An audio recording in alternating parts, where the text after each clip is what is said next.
এখন আমার একটা প্রশ্ন আসলো, সেটা হচ্ছে নবী করিম সাল্লাল্লাহু আলাইহি সাল্লাম উনি যে মদিনাতে মসজিদ প্রতিষ্ঠা করছেন, বা সারা পৃথিবীতে যে এত মসজিদ এবং মসজিদ নির্ভর যে সমাজ ব্যবস্থাটা মুসলমানদের আজকে শত হাজার বছর যাবত, এখন আপনি যেটা বলতেছেন সেটার সাথে তো এই জিনিসটাকে মিলাইতে পারতেছি না। তাহলে মসজিদ প্রতিষ্ঠার কি দরকার ছিল?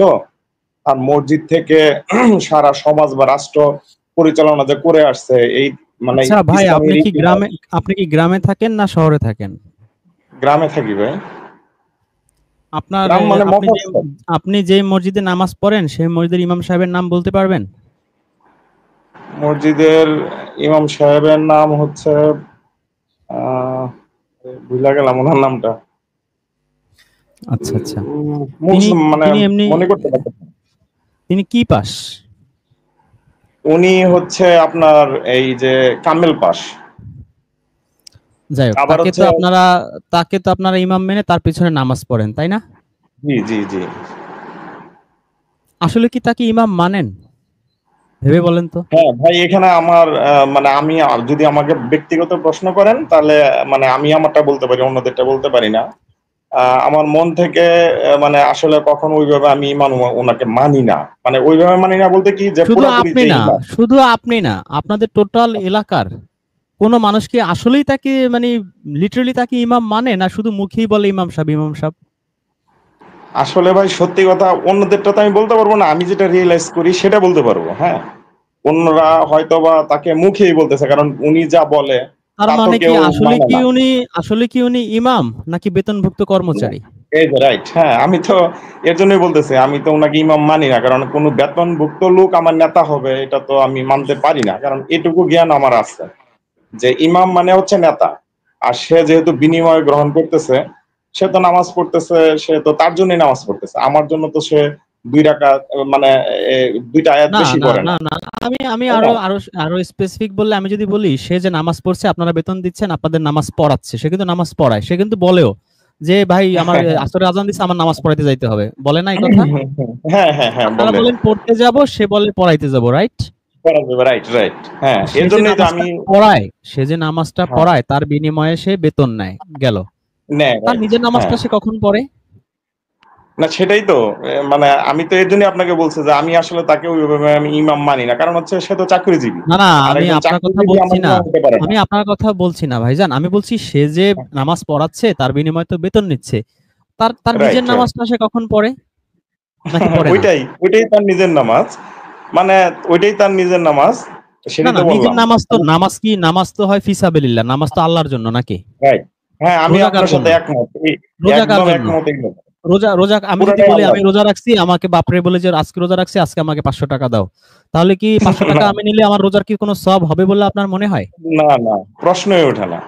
আমি যদি হজ এটার করি, হজ বিনিময়ে করে এসে একমাত্র যদি আল্লাহ বলি যে দিবে। বাবা তুমি আমাকে হজ করতে বলছো, আমি হজ করছি, এবার 5 লাখ টাকা আমাকে দাও, সে দিল, আপনার কি মনে হয় আমার না, কোনো সওয়াব হবে? তাহলে কিচ্ছু হবে না। তাহলে রোজায় সওয়াব হচ্ছে না, হজে সওয়াব হচ্ছে না, নামাজে কেন সওয়াব হচ্ছে? না, এখন এইটার ক্ষেত্রে তো আমি আপনার সাথে একমত। মানে বর্তমানে সারা পৃথিবীতে যেটা চলতেছে, ইভেন সৌদি আরবে বাংলাদেশ থেকে চাকরিজীবী নিয়ে যাচ্ছে ইমাম বানানোর জন্য। আমাদের এলাকার অনেকে আছে, তারা কওমি থেকে পাশ করে যায় সৌদি আরবে ইমামতি করতেছে। তো আমার কাছে খুবই হাস্যকর লাগে যে একজন আরব লোক অনারবের পিছনে মানে নামাজ পড়তেছে, আবার সে চাকরিজীবী।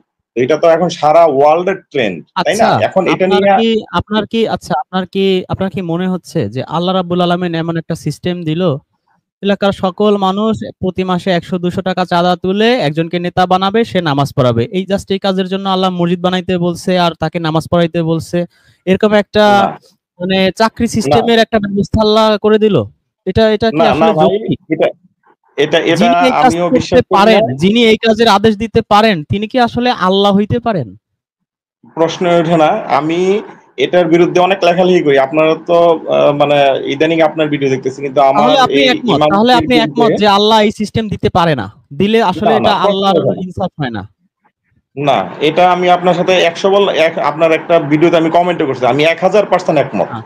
এটা কোনো তাহলে সিস্টেম হতে আপনার পারে না, কারণ তাহলে আপনার বিবেক অনুযায়ী আল্লাহ যদি সিস্টেম না দিয়ে থাকে, অফকোর্স তাহলে মানুষ এই সিস্টেম বানিয়েছে। হ্যাঁ, এটা এটা তো যে অবশ্যই, এটা আমি সিস্টেম বিশ্বাস করি। যে তাবে তাবেঈ যুগ পর্যন্ত এটা ছিল না, সিস্টেম তার পরবর্তীতে ওরা এটা তৈরি করছে। আচ্ছা, ওদের যে ইনকামের জন্য সিস্টেম তৈরি করছে শহর। আচ্ছা, আ আপনি তাবিন যুগ পর্যন্ত ছিল না, তার আগে ছিল। মানে আল্লাহ নবীকে বলছে যে, নবী তো নিশ্চয়ই তার পুরো মক্কা, মদিনা পুরো বিশাল এলাকা, মক্কা থেকে মদিনা ৩০০ কিলোমিটার, আপনি জানেন কিনা আমি জানি না। জি যাই হোক। জি। তো মনে হ্যাঁ করেন ৬০০ বর্গ কিলোমিটার একটা এলাকা, বা ধরেন বাংলাদেশের দক্ষিণবঙ্গ বা পূর্ববঙ্গ, একটা বিশাল মনে করেন ১৫টা জেলা নিয়ে একটা জায়গা। তো জি। সেই জায়গায় তো একা নবীর পক্ষে নামাজ পড়ানোও সম্ভব না, আর সকল মানুষের এসে এক না মসজিদে নামাজ পড়াও সম্ভব না। সম্ভব? না না না না, তাহলে সম্ভব নবী না। সিস্টেমটা কি করতে পারেন? তিনি প্রতি এলাকায় আলাদা আলাদা ইমাম নিয়োগ দিতে পারেন, রাইট? জি জি, গভর্নর। না, না, ইমাম নিয়োগ দিতে পারেন। কারণ মসজিদ হ্যাঁ ইমাম, বানাতে হচ্ছে। হ্যাঁ হ্যাঁ, ইমাম তো হচ্ছে সেখানে আমি যতটুকু জানি ইসলামী প্রাথমিক যে শাসন ব্যবস্থা, সেখানে যে গভর্নর নিযুক্ত আচ্ছা, করতো আচ্ছা, আচ্ছা, আচ্ছা, তিনি আচ্ছা, ছিল গভর্নর। মূল আচ্ছা, ইমাম। আচ্ছা, আপনার যুক্তি মেনে হ্যাঁ নিলাম, ঠিক আছে। ধরেন ধরেন ঢাকা শহর। ঢাকা শহরের জি, জেলা ম্যাজিস্ট্রেট হচ্ছে আপনার ঢাকার গভর্নর, তাই তো? রাইট রাইট, হ্যাঁ according to your logic, right? জি জি জি তাহলে ঢাকা শহর মনে করেন আপনার উম ৫,০০০ বর্গ কিলোমিটার। ওকে? জি জি। আচ্ছা, ৫,০০০ বর্গ কিলোমিটার সকল মানুষ কি ঢাকা জেলা ম্যাজিস্ট্রেটের অফিসে, ডিসি অফিসে এসে নামাজ পড়া সম্ভব প্রতিদিন ৫ ওয়াক্ত? না না না, সম্ভব না। তাহলে আপনি গভর্নর, ঢাকা শহরের গভর্নর হ্যাঁ ইমাম হয় রাইট। কিভাবে? এখন উনি হচ্ছে ওখানের মানে জেলার ইমাম, ঠিক আছে। আপনি হুম, তার পরবর্তীতে আপনি সেটাকে ডিসেন্ট্রালাইজ করবেন। ডিসেন্ট্রালাইজ করতে করতে হুম। আপনি ওয়ার্ড পর্যায়ে যাবেন, ওয়ার্ড পর্যায়ে থেকে আপনি মহল্লা পর্যায়ে যান। আপনি মানে ডিসি, সেখানে তো আচ্ছা, নেতা আচ্ছা। থাকবে। তার মানে ডিসি হ্যাঁ, হচ্ছে প্রত্যেক ইউনিটে ভাগ করে আলাদা আলাদা ডিসি নিয়োগ দেবে, তাই তো? না ডিসি না, তার পরবর্তীতে যেটা আছে এডিসি, অ্যাসিস্ট্যান্ট হবে। মানে আমি বলতেছি হুম। হচ্ছে যেমন কাজ তো ইরানে সেম। কেমন, না, না, না, না, কাজ ইরানে হচ্ছে কাজ তো সেম। আরে ভাই, এত দৌড়াদৌড়ি করলে হবে না তো। ইরানে আচ্ছা কেমন আমি তো বলেন। জানি। কাজ তো সেম আচ্ছা, নাকি? ডিসি ৫ ওয়াক্ত নামাজ হ্যাঁ আপনি, পড়াবে, ওটা তো তার মূল কাজ। তাই না? না না, আমি এটা বলি নাই। আমি মানে এটা বলতেছি মূল কাজ না। ইমাম মানে তো নামাজটা নামাজ মূল কাজ না। পড়াবে না, না না না, আচ্ছা, না না, এটা ডিসি তার মূল কাজ হবে কেন? তার মূল কাজ কি? সে মসজিদ হচ্ছে বানাবে কি, এই কি জন্য? তার তার তার মূল কাজ হচ্ছে যে সারা সমাজ এবং ইসলামী শাসন ব্যবস্থা পরিচালনা করা। মসজিদ থেকে ওই পরিচালনা মসজিদে, করছে। আচ্ছা, মসজিদে কোর্ট বসাবে। হ্যাঁ, কেন আর ফাঁকে মসজিদে ফাঁকে নামাজটা আচ্ছা, আচ্ছা, আমি মেনে নিচ্ছি তো রে ভাই, আপনার প্রত্যেকটা কথা আমি মেনে নিচ্ছি। আপনি এত হাইপার হয়ে যাইতেছেন কেন? না না, হাইবার হয়নি, আমি বলেন। আমি মেনে নিচ্ছি প্রত্যেকটা কথা, আপনি যেমনে চাচ্ছেন নিতে চাচ্ছেন, আমি সেদিকেই কিন্তু এগ্রি করে চলে যাচ্ছি সেদিকে। আপনি ওকে খেয়াল করছেন ওকে কিনা? ওকে, জি জি জি জি। আচ্ছা। তাহলে ওকে, তাহলে নামাজ তার মূল কাজ না। মূল কাজ হচ্ছে বিচার সালিসি করা। সাথে আরো কিছু থাকবে, রাষ্ট্র পরিচালনার আরো যা আপনি কি আছে। মূল কাজ আর বিচার সাবঅর্ডিনেট কাজের পার্থক্য বোঝেন? হ্যাঁ, আচ্ছা, তাহলে ডিসি মূল কাজ কি বলেন? না ডিসির মূল কাজ তো সারা জেলার মধ্যে যত ধরনের আপনার আর্থসামাজিক যা আছে এবং বিচার ব্যবস্থা থেকে শুরু আচ্ছা, করে মূল কাজ সবকিছু তো শব্দের তার অর্থ আপনি অধীনে। বোঝেন? মানে মূল কাজ মানে কি বলা, মানে কি? আচ্ছা, মূল ফার্স্ট কাজ কাজ। বলতে ডিসির হচ্ছে জেলা পরিচালনা, আমি যেটা বুঝি ভাই। এর চাইতে ভালো হয়তো আপনি বলতে পারবেন। তার মানে আপনি এগ্রি করছেন যে নামাজ পড়ানো তার মূল কাজ নয়? নামাজ একটা পার্ট, ইসলামের পার্ট, ধর্মের অংশ। ভাই, আমার মাথা ধরায় ফেলতেছে এই পাগলা। ধ্যাৎ, ছাগল কোন জায়গার। এই সজীব ভাই, ইস্তে একবার কথা বলেন তো। ওই যে সে যেমনে নিচ্ছে আমি কিন্তু যেমনে যাচ্ছি, আমি কিন্তু কোথাও ডিসএগ্রি করতেছি না। কিন্তু ওই যে নামাজটা যে ভুলতে পারতেছেন, ওই যে ওই জ্বালা তো সবার ভুলতে একই পারতেছি না, আমি বুঝছি। আমি তারে বলতেছি তাহলে মূল কাজ, তারপর আমি পরের স্টেপ গুলো যেতাম, সে ওটা স্বীকার করবে না। ওই আর্থ সামাজিক বংশং ওদিকে দৌড়াদৌড়ি করতেছে। সে আসছে নামাজ এস্টাবলিশ করার জন্য, মসজিদ বলছে। এখন সে কিন্তু নিজেই নিজের লজিক থেকে ডাইভার্টে আরেক দিকে ঘুরে চলে যাইতেছে। খেয়াল করছেন? তারপরে খেয়াল করছেন আপনারা? দেন, যেহেতু সে অবিডিয়েন্টলি শোনার চেষ্টা করতেছে, উত্তরটা ওরা বুঝাই দিয়ে দেন, থামায়া দিয়ে সে স্টার্ট করছিল কিন্তু নামাজ, নবীর যুগে এটা এস্টাবলিশ করে গেছে, এটার উপর ভিত্তি করে মসজিদ গড়ে হয়েছে, এইভাবে কিন্তু সে শুরু করছে। হঠাৎ এসে সে 180 ডিগ্রি অ্যাঙ্গেলে চেঞ্জ করে ফেলছে তার প্লেসমেন্ট, স্ট্যান্ড। খেয়াল করছেন ভাই আপনারা? আমি আমি তো তার স্ট্যান্ডই বুঝতে পারলাম না। সে তো 1000 পাবিল পর্যন্ত 1000% সে এগ্রি বইলা টইলা, আবার যখন শুরু হইলো তখন সে আবার দৌড়াইতেছে কোথায়। আমি তো আসলে তার অ্যাকচুয়াল স্ট্যান্ডই ভাই বুঝতে পারিনি। ফয়সাল ভাই, এখানে বুঝতে হবে উনি দাদুর শাগরিদ, কিছু ব্যাপার আছে। এই উনি যে থিওরিটা দাঁড় করাইছে, একই না, থিওরি দাদু দাঁড় না, করাইছে। না, দাদুর ভিডিও আমি শুনি না। দাদু কিন্তু এরকম পাগলামি করে না। না, আচ্ছা, এই at ভিডিও least আমি তারে বারবার বলতেছি ভাই না, মূল কাজ কি, সে ওই নামাজ থেকে, আমি বুঝতেছি সে নামাজ থেকে সরে যাচ্ছে। সে আসছে নামাজ হ্যাঁ হ্যাঁ এস্টাবলিশ, হ্যাঁ, তাকে দিয়ে নামাজ এস্টাবলিশ করাইতাম। আমি এগ্রি, আমার মেন্টালিটি ছিল আমি সে যা বলবে হ্যাঁ আমি হা মিলা দুঙ্গা। সে মাঝখানে এসে ঘুরতেছে।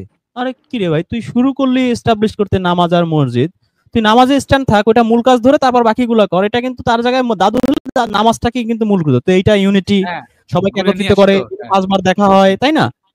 হ্যাঁ, আ হ্যাঁ, সে এসে কি করলো মাঝখান থেকে পাটি বাদাল লিয়া। ভাই জেলা, আপনি ডিসির কাজটা বলছেন, এটার বাংলাটা সবাই জানে, জেলা প্রশাসক, মানে এক কথা জেলা প্রশাসক। জেলা প্রশাসকের কাজটা কি, এটা তো ক্লিয়ার। এখন সে বুঝি না কোথায় দৌড়াইতেছে, একটা জিনিসই পেঁচাইতেছে। তারপরে একটু সুযোগ দেন রেজন ভাই। দেবো? আপনি মজা হ্যাঁ, পাচ্ছেন, দেন। আপনারা কিন্তু এরপরে চড়ায় দেবো কিন্তু।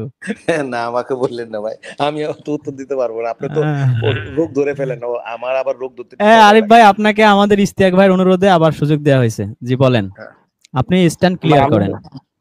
না না, আমি মানে আমি আপনাকে প্রশ্ন করছি, কিন্তু আপনি জিনিসটাকে তো মানে ভুল বুঝা আপনি তো আমাকে মানে গালিগালাজ শুরু প্রশ্ন করছেন। প্রশ্ন না, প্রশ্ন আবার করেন। আমি কি উত্তর করব? দেন আরিফ ভাই, আপনি আমার তো সহজভাবে আবেদ, উত্তর দেন, হ্যাঁ পেঁচায়েন না। হ্যাঁ, পেঁচাইলে ব্যাপারটা অন্যদিকে চলে যায়, পরে আবার রেজন ভাই অন্যদিকে আমি ডাইভার্ট হয়ে ভাই যায়, পরে শোনেন, মূল আমি জায়গা থেকে আপনাকে সরে যায়। প্রথমেই হ্যাঁ, বলছি, আমি আপনাকে পেঁচানোর জন্য আসি না। এখন আপনারা যদি আমাকে আপনি কি করছেন না করছেন আমি জানি। আপনি নামাজ এস্টাবলিশ করবেন না মসজিদ এস্টাবলিশ করবেন, নামাজ মসজিদ ইমাম ডিসি এগুলো ডিফারেন্স বোঝেন কিনা? আর আল্লাহ প্রথমে আপনি স্বীকার করছেন আল্লাহ এমন একটা সিস্টেম দিতেই পারে না।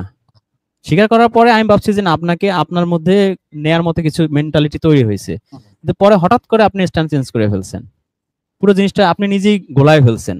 আপনি আগে নিজে শিওর হন, শিওর হয়ে এবার আগান যে ভাই নবীর যুগ থেকে তাবেই, ওটুকু আমি মেনে নিচ্ছি, তাবেইরা মসজিদ বানিয়েছে কেন? বিচার আচার করার জন্য। আচ্ছা, সেখানে তাদের কি তাদের গভর্নর, আপনি নিজে বলছেন তারা হচ্ছে গভর্নর। ইভেন হাদিসের মধ্যে আছে আবু হুরায়রাকে খলিফা ওমর গভর্নর হিসেবে পাঠাইছে, নট ইমাম। পাঠাইছিল। গভর্নর এন্ড ইমাম ইজ নট ইকুয়াল। ওইখানে আবার দুর্নীতি করছিল সম্ভবত। হ্যাঁ, প্লাস একটা গভর্নর তার পুরো এলাকায় নামাজ, তার পুরো এলাকায় যদি 500 মসজিদ থাকে 500 মসজিদে তার ইমামতি করা সম্ভব না। ইভেন গভর্নরের কাজ কিন্তু সব সাবঅর্ডিনেটরা করতেও পারবে না, তারা সবাই কিন্তু ডিসি অফিসে পাঠাবে। কি ইশতিয়াক ভাই? কথাটা ভেঙে গেছে রেজন ভাই। আচ্ছা আচ্ছা আচ্ছা, বলছি ঠিক যে আছে। গভর্নরের যে সাবঅর্ডিনেট যারা থাকবে তারা কি সবাই গভর্নরের মতো কাজ করতে পারবে? না না, তা না সম্ভব না না। সেই ইয়ে তো নাই, তাদের অ্যাক্সেস তো নাই। তার একটা এলাকায় যদি 500 মসজিদ থাকে এবং বাকিরা কিন্তু উনি বলছে এডিসি, এডিসি সম লেভেলও হইতে পারে, কিন্তু এখানে উপাধিটা কিন্তু ওইভাবে না। ইভেন আরবিতেও কিন্তু গভর্নর আর ইমাম আলাদাভাবে ব্যবহার করা হয়, রাইট? ডিসির মসজিদে যে নামাজ পড়া তাকে কি গভর্নর বলা হয়? ইশতিয়াক ভাই, মসজিদে যে নামাজ পড়া যায় তাকে কি ইতিহাসের ইভেন সিরাতেও কি কখনো তাকে গভর্নর হিসেবে, ইমাম হিসেবে বলা হয়েছে? না না না যে ইমাম আবু হুরায়রা সিরিয়ার ইমাম, না, বা সিরিয়ার ইমাম মুয়াবিয়া, আর না, হচ্ছে ইতিহাসে বাহরাইনের আমি ইমাম পাইনি। হচ্ছে আবু হুরায়রা, এভাবে কি কাউকে ইমাম বলা হয়েছে? না, না। এটা আমি পাইনি গভর্নরে ইতিহাসে। কিন্তু বলা হয়েছে, রাইট? জি, কিন্তু মসজিদের যিনি প্রধান থাকেন তাকে কি গভর্নর বলা হয় না ইমাম বলা হয়? ইমাম বলা ইমাম। হয়। তো দুটো ডিফারেন্ট না? অবশ্যই। এটা উনি বুঝতেছেন না দেখেই উনি গোলায় গেছে, এবং আমি ওনাকে বুঝাইতেও পারতেছি না। আমি ডিসির এক্সাম্পল দিয়েও চেষ্টা করছি বোঝানোর, তাও ওনার মাথা খেলতেছে না। মানে আসলে 2-4 বার ডিসি অফিসে গেলে মনে হয় খেলতো আর কি, যায় নাই দেখে বুঝতেছে না মনে হয়। যে এনিওয়ে, দেখি সে এখন বুঝতেছে কিনা আমাদের আলোচনার মাধ্যমে। যদি সে কিছু শিখতে পারে, যদি Right. বুঝতে পারে, তাহলে আরেকটু কন্টিনিউ করা যাবে। আর যদি সে এখনো ধরতে না পারে বিষয়টা যে দুটো ডিফারেন্ট বিষয়, তাহলে তো আর আলোচনা কন্টিনিউ করা যাবে না মনে হয়। আচ্ছা, এখন আপনার কথা, যেখানে আপনি আমাকে বলতেছেন যে আমি উল্টাপাল্টা কথা বলতেছি, হ্যাঁ আপনার সাথে একমত হইছি। আপনার সাথে আমি একমত হইছি কোথায়? যে টাকার বিনিময়ে নামাজ পড়ানো এটা আল্লাহ দেয় নাই, এটা নবী প্রতিষ্ঠা করে যায় নাই। আমি এই মর্মে একমত হইছি। হ্যাঁ, আপনি এখন এই কথাটাকে অন্য দিকে যদি নিয়ে যান তাহলে তো ভাই আমার করার কিছু নাই। আমি এই পর্যন্ত ঠিক আপনার আছে, সাথে একমত। আচ্ছা ঠিক টাকার আছে। বিনিময়ে গভর্নর আর ইমামতি, ইমাম কি এক জিনিস? আচ্ছা, গভর্নর আর না ইমাম কি ভাই, এক জিনিস? না না, আমি জানি এক জিনিস না। তাহলে এখন আপনি তো থিওরি দিচ্ছেন যে গভর্নরই ইমাম। আমার কথাটা একটু যদি তাহলে একটু সময় দেন, আমার কথার মধ্যে ভুল থাকতে পারে, আমি না না, হয়তো ভাই আপনি বলবেন আপনার গভর্নরই ইমাম অথবা আলাদা, এটা বলেন। আচ্ছা বলি তাহলে, তাহলে বলতে দেন। আমি যতটুকু আপনি বুঝি তো আমার আগে বলবেন আমার জানার একই মধ্যে না আলাদা, ত্রুটি আলাদা থাকবে। কেন সে তারপর না আপনি বলবেন। আগে তো এটুক বলবেন যে গভর্নর আর ইমাম কি এক জিনিস না আলাদা। আপনি এই জিনিসটা আগে ক্লিয়ার করেন, তারপরে আগান। আমি যতটুকু বুঝি দুইটা আলাদা। হ্যাঁ, এখন আচ্ছা এটার ঠিক মধ্যে আমার আছে। ভুল থাকতে পারে, আমি তো ভাই মেনে নিতেছি আপনি আমার চাইতে বেশি হ্যাঁ, অভিজ্ঞ এই লাইনে, আমার চাইতে জ্ঞানী। আমি তো মানে আমি যেটা বলতেছি আচ্ছা এটা তো দুইটা যদি 100% আলাদা হয়, এরকম কোনো আচ্ছা দুইটা নিশ্চয়তা যদি নাই। আলাদা হয় তাহলে তাবেই পর্যন্ত, নবী সাহাবী তাবেই পর্যন্ত, তাহলে ওনারা কি বিভিন্ন এলাকায় গভর্নর নিয়োগ দিত না ইমাম নিয়োগ দিত? আপনার আপনি যে পড়াশোনা করছেন বা যার মাধ্যমে এগুলো শিখছেন সেটা অনুযায়ী আমাদের বলেন তো, নবী বা সাহাবীরা কি গভর্নর নিয়োগ দিত না ইমাম নিয়োগ দিত? আচ্ছা আমি এটা এত বিস্তারিত ভাই আমি জানি না। আমি যতটুকু আপনি জানি জানেন না? এটার মধ্যে ত্রুটি থাকতে পারে। হ্যাঁ, আমি ভাই যতটুকু জানি যে একটা এলাকার মধ্যে আচ্ছা একজনকে আচ্ছা গভর্নর আচ্ছা ঠিক হিসেবে আছে, নিয়োগ আচ্ছা দিতে। আচ্ছা ঠিক আছে, আচ্ছা আচ্ছা আপনারা মুয়াবিয়াকে কি আমাদের বলা কথা হইতো? বলতে দিচ্ছেন না। আচ্ছা আচ্ছা, মুয়াবিয়া কি গভর্নর ছিল না সিরিয়ার ইমাম ছিল? মুয়াবিয়া সিরিয়ার গভর্নর ছিল আমি যতটুকু জানি। আপনি ইসলামের ইতিহাসে এমন কাউকে পাইছেন যারা আসলে ইমাম হিসেবে নিয়োগ দেওয়া হয়েছিল? না, আমি ইমাম হিসেবে ইমাম তাহলে তো বলে সহজ অনেকের যে নামের সবাইকে, নামের সামনে তাহলে তো ইমাম সহজে লেখা মিলে থাকে। গেল যে সকল খলিফারা আসলে গভর্নর নিয়োগ দিছে, কাউকে ইমাম হিসেবে নিয়োগ দেয় নাই। জি রাইট? জি। জি জি, সজীব ভাই এবার কথা বলেন তো। ইকো হচ্ছে, কার ইয়ে থেকে যেন ইকো হচ্ছে। ওনার ওইখানে ইকো হচ্ছে। জি সজীব ভাই আপনি কথা বলেন, আমি ওনাকে মিউট করছি, আপনি কথা বলেন। জি আরিফ ভাই, আপনি নিশ্চয়ই উত্তরটা পেয়েছেন। গভর্নর আর ইমাম এক জিনিস নয়। আপনি যে ইমামকে বুঝাতে চাচ্ছেন, প্রচলিত যে ইমাম, তাদের হুম। তাদের যে কার্যকলাপ, এটার সাথে ইসলামের কোনো মিল নেই, বিশেষ করে কোরআনের কোনো মিল নেই। আর প্রথমে আপনাকে এটা পরিষ্কার করেছিল, আমি হলে আর প্রশ্ন আগাতাম না, উত্তরটা প্রথমে দিয়ে দিয়েছিল রিজওয়ান ভাই, যে একজন ইমাম সে বেতনভুক্ত কর্মচারী, সে আপনাকে অর্থের বিনিময়ে আপনি তার পেছনে দাঁড়াচ্ছেন, আপনার হয়ে সে কিছু সূরা কিরাত পাঠ করে দিচ্ছে। তো তার ইবাদত সে কখন করছে? তার তার ওই নাম প্রচলিত নামাজ, যেটা যদি তর্কের খাতিরে ধরেও নি যে ওইটা করতে পারবে, যদিও ওইটার কোনো ভিত্তি নাই কোরআনের আলোকে, সে তারটা কখন করতেছে? এতেই তো আপনার উত্তর চলে আসে ভাই। এরপরে তার প্রশ্ন সামনের দিকে এগোই না। সজীব ভাই, আমি একটু সংযুক্ত করি। ওনার জি জি ওনার একটা কথা ছিল ইশতিয়াক যে ভাই, মোট- ইশতিয়াক ভাই, জি ইশতিয়াক ভাই, জি তাহলে আমি আপনাকে একটা প্রশ্ন করতে চাই। তাহলে আল্লাহর রাসূল এবং যারা খলিফা ছিলেন, আমি যদি বলি যে প্রথম খলিফায়ে রাশিদিনদের কথাই বলি, ৪ জন জি আর হচ্ছে আল্লাহর রাসূল। এই ৫ জন তাহলে অ্যাকর্ডিং টু ইতিহাস তারা কখনো কোনোদিন ইমাম নিয়োগ দেননি, সবসময় গভর্নর নিয়োগ দিয়েছেন এবং তিনি স্বীকারও করেছেন যে গভর্নরের কাজ হচ্ছে আর্থ সামাজিক ডিসিপ্লিন, বিচার আচার এই কাজগুলো করা, নট ইমামতি করা বা মসজিদে যে রিচুয়াল নামাজটা পড়ানো। এটা কিন্তু উনি অলরেডি স্বীকারও করেছেন। জি তাই তাই বলেছেন। না? হ্যাঁ হ্যাঁ জি, বলেছেন এবার সঠিক। আপনি তাহলে ইশতিয়াক ভাই, এবার আপনি কন্টিনিউ করেন। না, আমি কন্টিনিউ করতে চাচ্ছি এই জায়গাটায়। উনি বলতে চাচ্ছে যে মসজিদগুলো কেন এস্টাবলিশড হয়েছে, এইটা আরেকটাই ওনার বেসিক আরেকটা প্রশ্ন ছিল। তাহলে যদি এটা নাই থাকে, তাহলে মসজিদগুলো কি রিচুয়াল না করে অন্য কোনো ইনস্ট্রাকশন ছিল কিনা, মসজিদগুলো কেন আসলো, এইটাই তার মানে লাস্ট কোশ্চেনটা মনে হয় এরকম ছিল আর কি। সেইটাই আর কি, আর কিছু না। এটার উত্তরও কিন্তু রিজন ভাই দিয়েছে। ইস্তেক ভাই, আপনি খেয়াল করেছেন কিনা জি যে জি সেই সময় কি যখন কোরআনের আয়াতগুলো নাজিল হতো, তো তখন কি বাড়ি বাড়ি গিয়ে সব সাহাবীদের বাড়ি বাড়ি গিয়ে কি আল্লাহ রাসূলের পক্ষে সম্ভব ছিল প্রতি ধরেন আয়াতগুলো মুখস্থ করানো, নাকি সবাইকে জি একত্র করে এক জায়গায় নিয়ে সেখানে এই আয়াতগুলো প্র্যাকটিস করা সকাল সন্ধ্যায়, তাই না? তো এই জি জি উদ্দেশ্যে আমি আমাদের এই সচিবালয়গুলো একদিন দেখবেন যে এরকম মসজিদে মনে হয় প্রার্থনাশালা হয়ে গেছে। হ্যাঁ, আরো 200-300 বছর পরে। কারণ এখানে এখনই যেভাবে ধর্ণা দেয় মানুষের, তদবির চলে এবং যেখানে ইয়ে করে এরকমই আর কি। ব্যাপারটা হচ্ছে কি, যেটা যে কারণে করা হয়েছিল সেটাকে রিচুয়ালের মধ্যে নিয়ে আনা হয়েছে। জি জি জি জি জি ব্যাপারটা শাসন ব্যবস্থা করার আহ, জন্য তো যেরকম করছিল ওরকমই করছিল, কিন্তু দেখেন না এখন এই যে থানাগুলো তবে সচিব ইয়েগুলোতে যত মসজিদের লোক না থাকে তার চেয়ে বেশি থাকে থানার মধ্যে। ভাই সেটা কেন শুধু বলবেন? আমার এলাকাতে 20 খুব বড় জোর হলে 50 কদম পরেই দুইটা মসজিদ, মারামারি লেগে বলে কাল থেকে তোদের মসজিদ আর যাব না, আরেকটা মসজিদ। একই আর মহল্লার মধ্যে 4টা-5টা মসজিদ, ঐক্য তো দূরের কথা, আরো বিভেদের সৃষ্টি। হচ্ছে কি, মতাদর্শের পার্থক্য থাকলে এক জায়গায় বসানো যায় না। এখন তো বিভিন্ন শ্রেণীর, এখন আমাদের দেশে হইল কি দেখেন না, আপনি একটু খেয়াল করে দেখেন প্রশাসনে কি বিভিন্ন সেক্টর থেকে, বিভিন্ন কওমি থেকে আসতেছে, মাদ্রাসা এই সেই, বাংলা ভার্সন, ইংলিশ ভার্সন, তাদেরকে এক টেবিলে বসলে কি তারা একমত হবে বলেন তো? আপনি বলেন তো। না, যে সেটা ইস্তেক ভাই, সেটা ঠিক আছে আপনার কথা, কিন্তু আরিফ ভাই যেটি পয়েন্টটি দাঁড় করানোর চেষ্টা করেছে যে রিচুয়ালের ব্যাপারটা যদি তাই হবে, এতগুলো মসজিদ কেন হলো, উনি কিন্তু এটাই দাঁড় করাতে চেয়েছে। ইস্তেক ভাই, যদি আপনি সঠিক মানে আমি সঠিক ভুল না সঠিক বলে থাকি, মানে এত কিন্তু বছর ধরে মসজিদের কেন, হ্যাঁ হ্যাঁ হ্যাঁ হ্যাঁ প্রশ্নটা কিন্তু ritual, আমার তো প্রশ্ন বোঝাই গেছে। হচ্ছে যে সেই সময়ে আল্লাহ রসুলের ওপর যখন আয়াতগুলো নাজিল হয়েছে, সুনির্দিষ্ট একটা স্থানে, পথে ঘাটে মাঠে রাস্তায় খেজুরের বাগানে তো এভাবে আলাদা আলাদা করে সম্ভব না, সুনির্দিষ্ট একটা স্থানে সবাইকে একত্রিত করা দরকার, এবং সুনির্দিষ্ট সময়, সেটা হতে পারে ফজরে বা খুব সকালে, হতে পারে সন্ধ্যায়, কারণ ফজরে সবাই এসে সেখানে একটু কোরআনের আয়াতগুলো নিয়ে আলোচনা করা, কোরআনের ব্রিফিং গুলা দিত, কোরআনের হ্যাঁ হ্যাঁ মেসেজ গুলো দিয়ে যে যার কর্মে চলে গেল।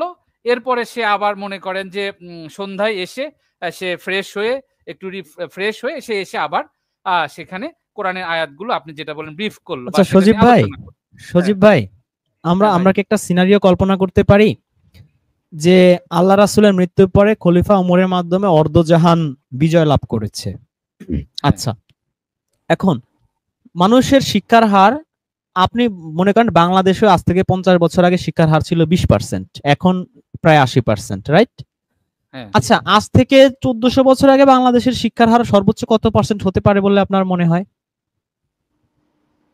যদিও 2 থেকে 5% সর্বোচ্চ, নাকি খুব বেশি হলে 2 থেকে 4-5%? হ্যাঁ হ্যাঁ। আচ্ছা আচ্ছা, তাহলে আমরা সেম সিনারিও ভাবি যে আরবের সর্বোচ্চ 2 থেকে 5% মানুষ পড়ালেখা জানে, প্লাস আপনি এটাও ধরে নেন, বা এটা আপনাকে বিশ্বাস করতে হবে, ছাপাখানা ছিল না, যে আমি কোরআন একটা প্রেসে দিলাম, 1000 কপি বের হয়ে গেল, সবার ঘরে ঘরে একটা পৌঁছায় দিলাম, রাইট? একটা কোরআন থেকে আরেকটা কোরআন লিখতেও মোটামুটি 2-4 মাস সময় লাগতো, এবং সেই সময় কলম কালিও এত সহজলভ্য ছিল না, রাইট? জি। প্লাস 95% মানুষ অশিক্ষিত, পড়তেও জানে না। তাহলে এরা আল্লাহর বাণী কিভাবে শুনবে এত বিশাল খলিফা ওমরের এই বিশাল অর্ধজাহানে, এত বিশাল এরিয়া জুড়ে? মসজিদ ছাড়া কোনো উপায় আছে?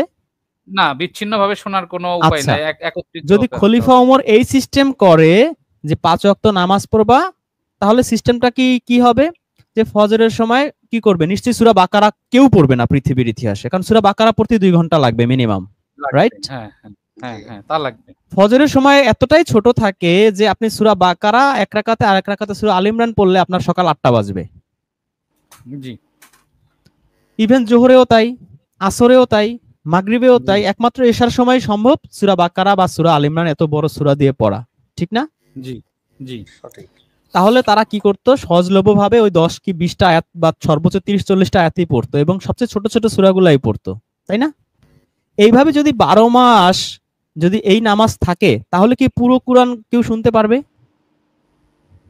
এলাকার কোনো মানুষ? সম্ভব? হ্যাঁ, সেটা হয়তো সারা বছরে গিয়ে সম্ভব। না, দেখেন আমরা ছোট ছোট সম্ভব না। আয়াত দেব। তাহলে খলিফা ওমর এই সিস্টেম চালু করতে পারে?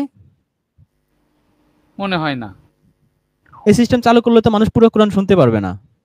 সিস্টেম এটা হইতে পারে, আমি মসজিদ বানায় দিলাম, সকালবেলা 1 ঘন্টা সূরা আজকে সকালে সূরা বাকারা পড়া হবে, সন্ধ্যাবেলা আসবা 1 ঘন্টা সূরা আল ইমরান। মাসের মধ্যে কিন্তু এইভাবে 3 খতম করাও সম্ভব পুরো কোরআন, এবং কোরআনের বিধিবিধান সবার এলাকা যত মানুষ আছে সবার জানা হয়ে যাবে, মুখস্থের মতো হয়ে যাবে প্রতিদিন শুনতে শুনতে, রাইট? আর যদি রিচুয়াল হিসেবে নেয়, কোরআনের সর্বোচ্চ 10% তারা সারা বছর ধরে 10% জানবে, বাকি 90% তাদের জানা হবে না, যেহেতু তাদের বাড়িতেও 90% মানুষের কোরআন নাই, প্লাস তারা অশিক্ষিত, রাইট? অশিক্ষিত। সঠিক। তাহলে কোনটা বেটার চয়েস? সকালে 1 ঘন্টা কোরআন, বিকেলে 1 ঘন্টা কোরআন বেটার চয়েস, না 5 ওয়াক্ত ছোট ছোট 2-4টা সূরা দিয়ে ওই যে আল্লাহুদ্দাল্লিন আমিন কুল হুয়াল্লাহু আহাদ আল্লাহুস সামাদ লাম ইয়ালিদ ওয়ালাম ইউলাদ আল্লাহু আকবার মাগরিব আসরে যেভাবে পড়ানো হয়, এটা সম্ভব? না না, এটা দিয়ে সারা বছর পার হয়ে যাবে। না সেটাতে এইভাবে রেজন 100 বছর চললেও সকল মানুষের কাছে কোরআন পৌঁছাবে না। আর আমি যে সিস্টেম বললাম এই সিস্টেমে কিন্তু মোটামুটি 2-4-6 মাসের মধ্যে মানুষের কোরআন শুনতে শুনতে অলরেডি মুখস্থ হয়ে যাবে পুরো এলাকাবাসীর। রেজন ভাই দারুণ একটা ব্যাপার তুলে ধরছে, এটা ফ্যান্টাস্টিক একটা বিষয়, যেটা হচ্ছে সকালে যদি আমরা এটা প্র্যাকটিসটা করি, সারাদিন এটা যদি আমরা প্র্যাকটিস করি শোনার পরে, আবার সন্ধ্যার দিকে যদি আপডেট দিই, হ্যাঁ, তাইলে হলো আপনার মোটামুটি একটা পরিষ্কার আপনার কোরআনটার উপর আপনার একটা মানে যেটা কোরআনের মেসেজ সেটা কমপ্লিট হয়ে গেল। আর আপনি যদি 1-2টা ছোট ছোট কোরআনের আয়াত পড়ে যদি মানে এটা হলো ফাঁকিবাজির মতো করে সারা বছরও আপনি কোরআনের ফজিলত নিতে পারবেন না, নামাজ পড়ে না যাই করেন, কোরআনের যে মানে মূল ইয়েটা সেটা নিতে পারবে না। এটা দারুণ একটা কথা বলছেন। আচ্ছা ইস্তিয়াক ভাই, রিজওয়ান ভাইয়ের এই কথার মধ্যে কিন্তু আরেকটা উত্তর লুকিয়ে রয়েছে, আরিফ ভাইয়ের সেই প্রশ্নেরই উত্তর। এখন ধরেন যখন আপনি ওই স্থানটাতে, আমি যদি সেটাকে মসজিদ বলি, ধরেন সেখানে একটা আলোচনা হচ্ছে, কোরআন নিয়ে রিসার্চ হচ্ছে, কোরআন নিয়ে চর্চা হচ্ছে, এবার সমাজের কোনো একটা প্রসঙ্গ সেখানে উঠানো হলো, হ্যাঁ, তো সেখানে হয়তো বলা হলো যে তাহলে কোরআনের আয়াত দিয়ে এই বিষয়টাকে আমরা একটু সুরাহা করি, হ্যাঁ, এক্স্যাক্টলি সঠিক। এটা কিন্তু গ্রহণযোগ্যতা আছে। না না, ওই সজীব ভাই ওই এলাকায় যদি মনে করেন কোনো মানুষ অপরাধ করে, কোরআনের বাইরে শাস্তি কি কোনো জজ কোনো গভর্নর কেউ দিতে পারবে না? পাবলিক ধরে ফেলবে। তুই এটা কি বললি? সূরা বাকারা 272 নম্বর আয়াতে তো ওই বিধান আছে, তুই এটা কি বললি? হ্যাঁ, ধরে ফেলবে কিনা? ধরে ফেলবে। আর যদি পুরা কোরআন না জেনে শুধু এই যে 30 পারার যে ছোট ছোট সূরাগুলাই 12 মাস পড়ানো হয়, মানুষ জীবনে ধরতে পারবে? না না, জীবনেও পারবে? 1000 বছর ধরে নামাজ পড়াইলেও সম্ভব? এখন আমরা যেগুলো করতেছি এটাই তো মসজিদে হওয়ার কথা ছিল, প্লাস বাকি সময় কিন্তু সম্ভব। সকালে আর সন্ধ্যা যদি আপনি এইভাবে 1 ঘন্টা 1 ঘন্টা করে মানুষদের কোরআন শোনান, প্রতি মাসে 1-2 খতম করাও সম্ভব, প্রতি মানুষ এলাকার প্রত্যেকটা মানুষকে কোরআন মুখস্থ করানো সম্ভব, বিধিবিধান জানানো সম্ভব, প্লাস সারাটা দিন যে ফাঁকা থাকে ওই সময় কিন্তু আপনার এলাকার বিচার আচার অর্থ ব্যবস্থা সবকিছু আপনি মসজিদে বসে করাও সম্ভব। আর যদি আপনি দেন 2 ঘন্টা পরে আসরের নামাজ, 2 ঘন্টা পরে মাগরিবের নামাজ, আবার 1 ঘন্টা পরে এশার নামাজ, একটু পরে পরে নামাজ, তার মাঝখানে আছে ইশরাক, মাঝখানে আছে আওয়াবিন, মাঝখানে আছে ওই চাশত, মাঝখানে আছে হাজত, আছে না? দিনের মধ্যে 10-15 ওয়াক্ত এরকম নামাজ দিলে মানে বিচার আচার সম্ভব ওই মসজিদের মধ্যে না? এই ওই কর্নারে একজনে আওয়াবিন নামাজ পড়তেছে, এই আস্তে আস্তে আস্তে আস্তে চুপ চুপ চুপ চুপ চুপ, শেষ, বিচার গেল শেষ হয়ে। মসজিদে যদি কোরআন প্র্যাকটিস হইতো তাইলে তো আপনার মসজিদেই সবাই যাইতো, মসজিদেই ভিড় থাকতো সারাদিন। তো আমরা তো মসজিদটাকে এখন অন্যরকম বানাই ফেলছি, এখন যেখানে কাজ সেখানে দৌড়াইতেছে মানুষ। আর একটা জিনিস হলো যে আপনি যে কথাটা বলছেন একবারে ন্যায্য কথা, এবং সজীব ভাইও যেটা বলছেন যে কোরআনে যে জিনিসগুলো সেটা আমরা যে দেখেন আমরা যেটা প্র্যাকটিস করতেছি এখানে, এইটাই তো মসজিদে হওয়ার কথা ছিল। এইটাই তো মসজিদে হওয়ার কথা ছিল, আমরা এখন আইতেছে অনলাইনে করতে হচ্ছে বাধ্য হয়ে। কারণ মসজিদগুলো দখল হয়ে গেছে রিচুয়ালে, মসজিদগুলো দখল হয়ে গেছে যত মানে মানে মানে কি বলবো মানে যত মানে এই মানে কি বলবো এটাকে রিচুয়ালের মধ্যে চলে গেছে, সেখানে তো আপনি এর কোনো উত্তর পাবেন না। মসজিদগুলোতে এখন কোনো কিছুই পাওয়া যায় না। অথচ ইস্তিয়াক ভাই, রিজওয়ান ভাই, সজীব ভাই যে মসজিদে পুরো কোরআন প্রতি মাসে আমি একবার শুনতে না পারি, সেই মসজিদ দরকারটা কি? আমি সেটাই বলতেছি যে মসজিদে আমি তো কুল হুয়াল্লাহ সূরা বাসায় বসেই পড়তে পারি, আমার মসজিদে যায় হুজুরের কাছে শুনতে হবে কেন? সেটাই, এখন তো হুজুর কি চাইনিজ ভাষায় আমাকে কুল হুয়াল্লাহ সূরা আর সূরা ফাতিহা পড়াবে? না। তাহলে আমার সেখানে যে শুনতে হবে কেন? একই সেম কুল হুয়াল্লাহ কুল আউযু বিরাব্বিন নাস মাগরিব এশায় আপনি মসজিদে তো আপনি পড়ছেন নামাজ, কি সেম সূরা 12 মাস পড়ানো হয় না? আর তারাবির সময় তারা যেই কাজটা করে সেটা ঠিক আছে, কিন্তু যে স্পিডে তারা পড়ে হুজুর নিজে বোঝে কি বলতেছে? বোঝে হুজুর? বোঝে না।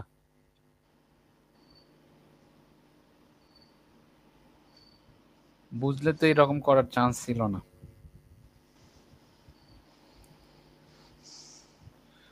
জি আরিফ ভাই, আপনি কি আমাদের কথার সঙ্গে আপনার কোনো দ্বিমত রয়েছে নাকি? যেটি আমরা চলে গেছে নাকি আরিফ ভাই?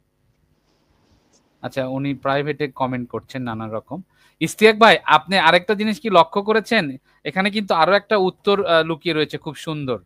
এই যে অনেকে এসে বলে না যে ভাই অজু, তাহলে অজু কেন যদি রিচুয়াল নামাজ নাই থাকে, বলে কিন্তু ইস্তেক ভাই, অনেকে আসে যে ভাই অজু। 100% তো বলে। দেখেন আমি খুব এবার সুন্দরভাবে আমি চিন্তা এটা করেন। শিকার হয়েছি, আমি এবার শিকার হয়েছি সাউথে যখন আমি আচ্ছা, রিজন গেছিলাম, ভাই একই কিন্তু ফ্যামিলির দারুণ সবাই একটা বললাম। উত্তর দেয় এটার, যে এখন ফজরে একটা মানুষ যদি মসজিদে আসে, সে ওই কোরআন নিয়ে হয়তো সেখানে গবেষণা হবে, আয়াত মুখস্থ করা হবে। ফরজে একটা মানুষ, সে সারা রাত ঘুমাইছে, তার মুখের দুর্গন্ধ থাকতে পারে, তার শরীরের একটু ঘাম টাম থাকতে পারে বা গন্ধ থাকতে পারে, তার অন্য প্রয়োজনে তাকে গোসল বা অজু করার দরকার হতে পারে।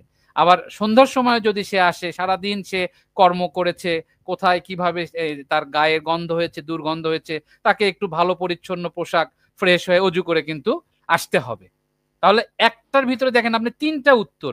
অজুর উত্তর পেয়ে গেলেন, মসজিদে আসলে কি করা হতো, কোরআন রিসার্চ করা হতো, কোরআনের আয়াতগুলো মুখস্থ করা হতো, এইগুলো নিয়ে চিন্তা। আচ্ছা, উজুর অর্থটা কি? উজুর অর্থ কি আচ্ছা আচ্ছা পরিকল্পনা? সজীব ভাই, আচ্ছা, সজীব ভাই, আমি একটু সজীব ভাই, আমি একটু যুক্ত করতে পারি সজীবের সাথে? ফয়সাল ভাই, ফয়সাল ভাই জি। আপনি যুক্ত করেন। আমি একটা কথা শুধু বলে রাখি, আরিফ আরিফ ভাই এখানে প্রাইভেট চ্যাটে লিখেছেন যে ব্যবসা নবী সাল্লাল্লাহু আলাইহি ওয়াসাল্লামের সুন্নাত, তাই ছোট বড় হোক সকলকে ব্যবসা করতে হবে। একটা নবী কি সুন্নত চালু করতে পারে, নিয়ম নীতি চালু করতে পারে? এক নাম্বার 2, ব্যবসা যদি সুন্নত হয় তাহলে পৃথিবী চলবে? কোন কৃষক তো আর তাহলে ধান চাষ করবে না, আলু পেঁয়াজ চাষ করবে না, মানুষ তো না খেয়ে মরবে ভাই। কেউ তো মাছ ধরবে না। সবাই তো নবীর সুন্নত যদি পালন করে, মানুষের না খেয়ে মরা ছাড়া কোনো উপায় আছে? আচ্ছা, আপনি আমাকে একটু ফ্লোর দিয়ে আমি কথা বলবো। আপনি বলেন নবীর সুন্নত দিয়ে আপনি কি বুঝাইলেন?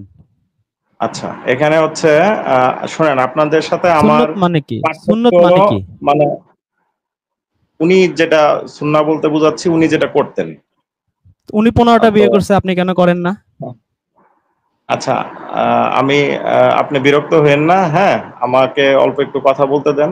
সেটা না না, হচ্ছে আপনি টু দা আপনাদের পয়েন্টে সাথে, কথা বলবেন ভাইজান। ভাইজান, নবী 15টা বিয়ে করছে, আপনি কেন কেন করেন না? এটা কিছু নবীর সুন্নত না? ওটা তো আমার পক্ষে করা এখন সম্ভব হচ্ছে না ভাই। কিন্তু আপনি কি মনে করেন 15টা বিয়ে করা সুন্নত? এটা উনার কর্ম, ওটা স্পেসিফিকই উনার জন্য ছিল, সেটা আমার জন্য আচ্ছা, তো আল্লাহ যে নির্ধারণ করলেন। আচ্ছা, এই কোরআন সবচেয়ে বেশি পারফেক্টলি অনুসরণ করছে কে? নবী না সাহাবী বা তাবে তাবেইন? তারা টপ নাম্বার 1 কে সবচেয়ে পারফেক্টলি অনুসরণ করছে?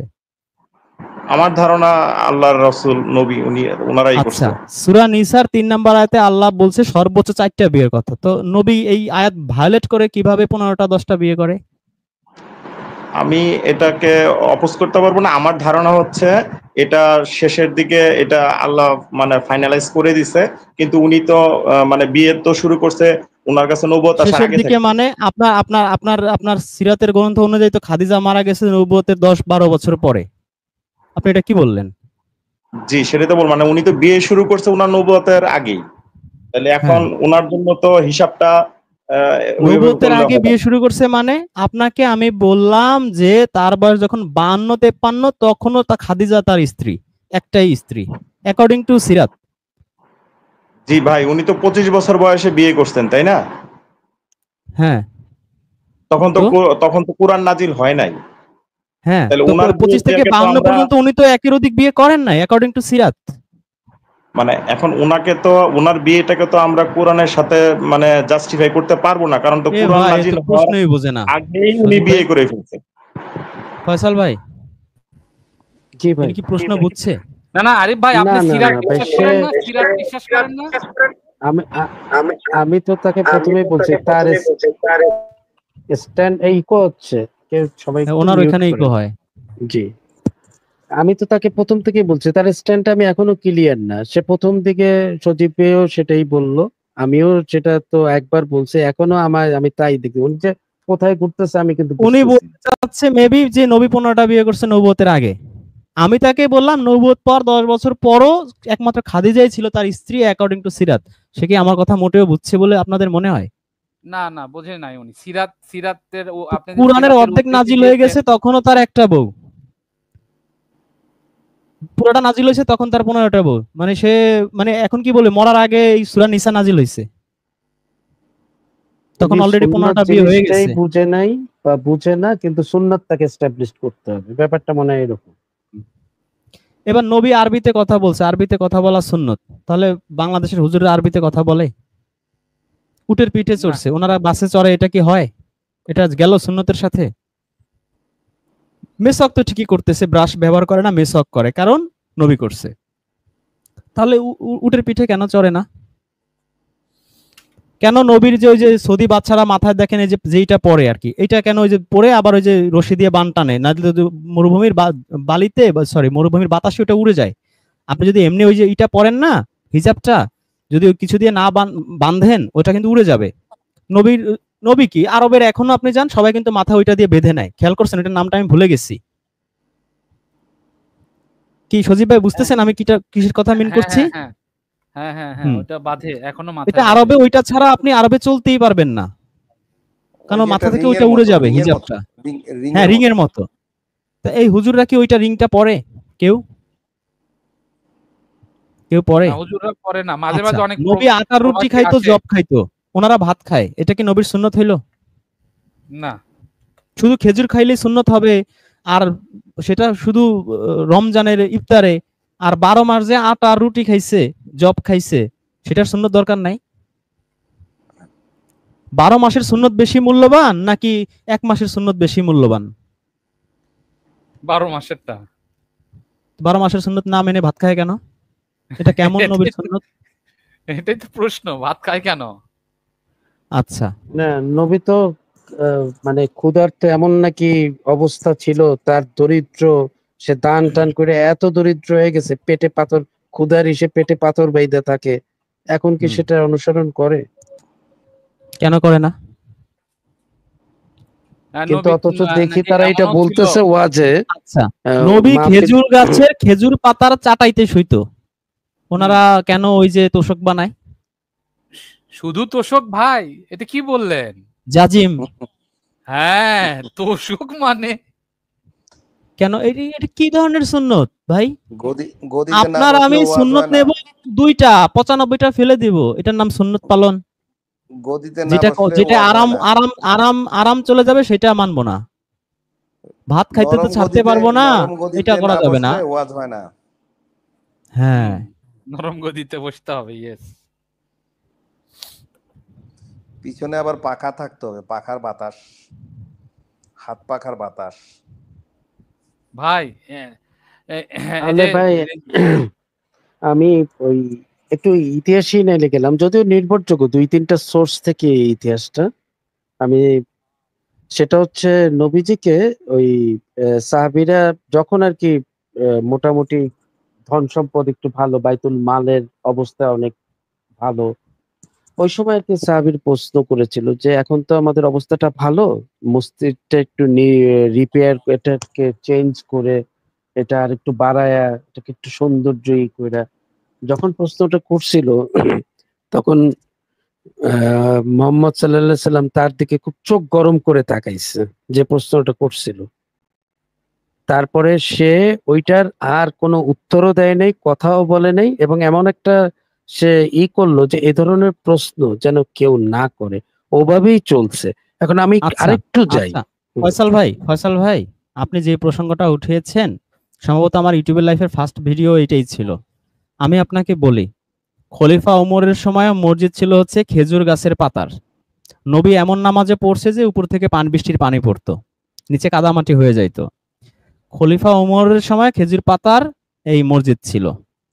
খলিফা ওসমান এসে প্রথম এই বিল্ডিং করা শুরু করে, সব সাহাবীরা ভেটো দিচ্ছে যে আপনি এটা কেন করতেছেন, বিল্ডিং কেন করতেছেন? নবী করে নাই, খেজুর গাছের পাতার ছিল।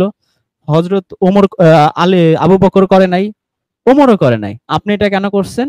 তখন উনি একটা হাদিস বলছে যে আমি শুনেছি নবী বলেছে, যে ব্যক্তি দুনিয়াতে যেমন জাঁকজমকপূর্ণ প্রাসাদোত্তম মসজিদ বানাবে, হাসরের জান্নাতে আল্লাহ তাকে সেই রকম একটা বাড়ি দেবে। এই হাদিসের উপর আমল কেন নবী করলো না, হযরত আবু বকর করলো না, কেন ওমর করলো না? এটা একটু আমাকে আপনার কথার সাথে আমাকে বলবেন দয়া করে। আমি এটাই বলতেছি, ওমরের ব্যাপারে একই সোর্স, একটা সোর্স না, খুব 2-3টা সোর্স থেকে আবার এইটাই আসছে। আপনি যেটা বললেন জাস্ট একই কথা আমি বলবো, ওমরের সময় যে প্রশ্নটা যখন করছে একই অ্যাটিটিউড ও খলিফা ওমর করছে, এই জন্য তখন আবার প্রশ্নটা ছিল এরকম যে তখন তো মোটামুটি সিরিয়া টিরিয়া ইজিপ্ট সব ইসলামিক আর কি সাম্রাজ্যের অধীনে হয়ে গেছে। তখন ওই রোমানরা যে অ্যাম্বাসেডার আসছে, সে আইসা এই সে মনে করছে খলিফা ওমর জানি কি এই তার প্রেসার কি, আইসা যখন এই চাটায়ের মসজিদে তারা শুয়ে থাকতে দেখছে এবং ওই জায়গায় তারা বসবে, ওরা তো অভ্যস্ত না, চেয়ার টেয়ার ছাড়া বসতে অভ্যস্ত না ওই সময়, ওই নিচে বসতে হবে। এইটা যাওয়ার পরে তখন সাহাবীরা তাকে ধরছে যে দেখেন এখন তো অ্যাম্বাসেডাররা আসতেছে, এত বড় সাম্রাজ্য, আমাদের তো ধন সম্পদের অভাব নাই, তাইলে মসজিদটা আমরা একটু সুন্দর করি না, কারণ এই করি না। একই উত্তর সে দিয়েছিল যে যেহেতু নবীজি এটাকে সাপোর্ট করে নাই, তখন যে প্রশ্নটা উঠছিল তখন সে সাপোর্ট করে নাই, অতএব এটা আমি এস্টাবলিশ করতে ইন্টারেস্ট না, তার থেকে আমার ফয়সাল সাম্রাজ্যের ভাই, তখন অনেক প্রবলেম ফয়সাল ভাই, আছে।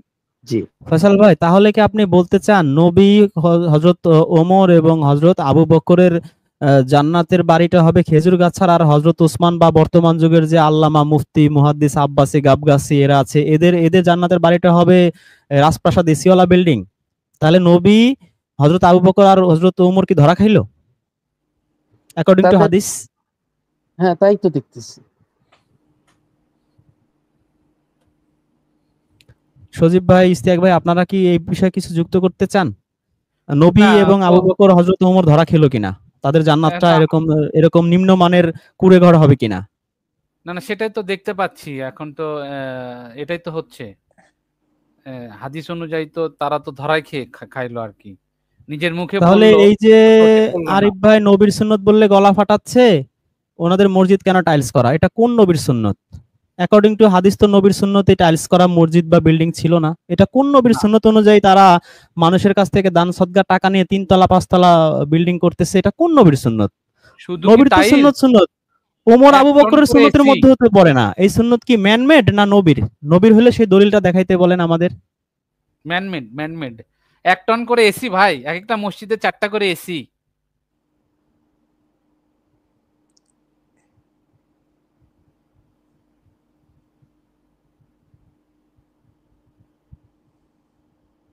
তাহলে নবীর সুন্নত অনুযায়ী উনি ব্যবসা করতে বলছেন সবাইকে, নবীর সুন্নত অনুযায়ী কেন খেজুর গাছের মসজিদ করতে বলছেন না? কোনটা বেশি জরুরি, মসজিদ না ব্যবসা? ব্যবসা।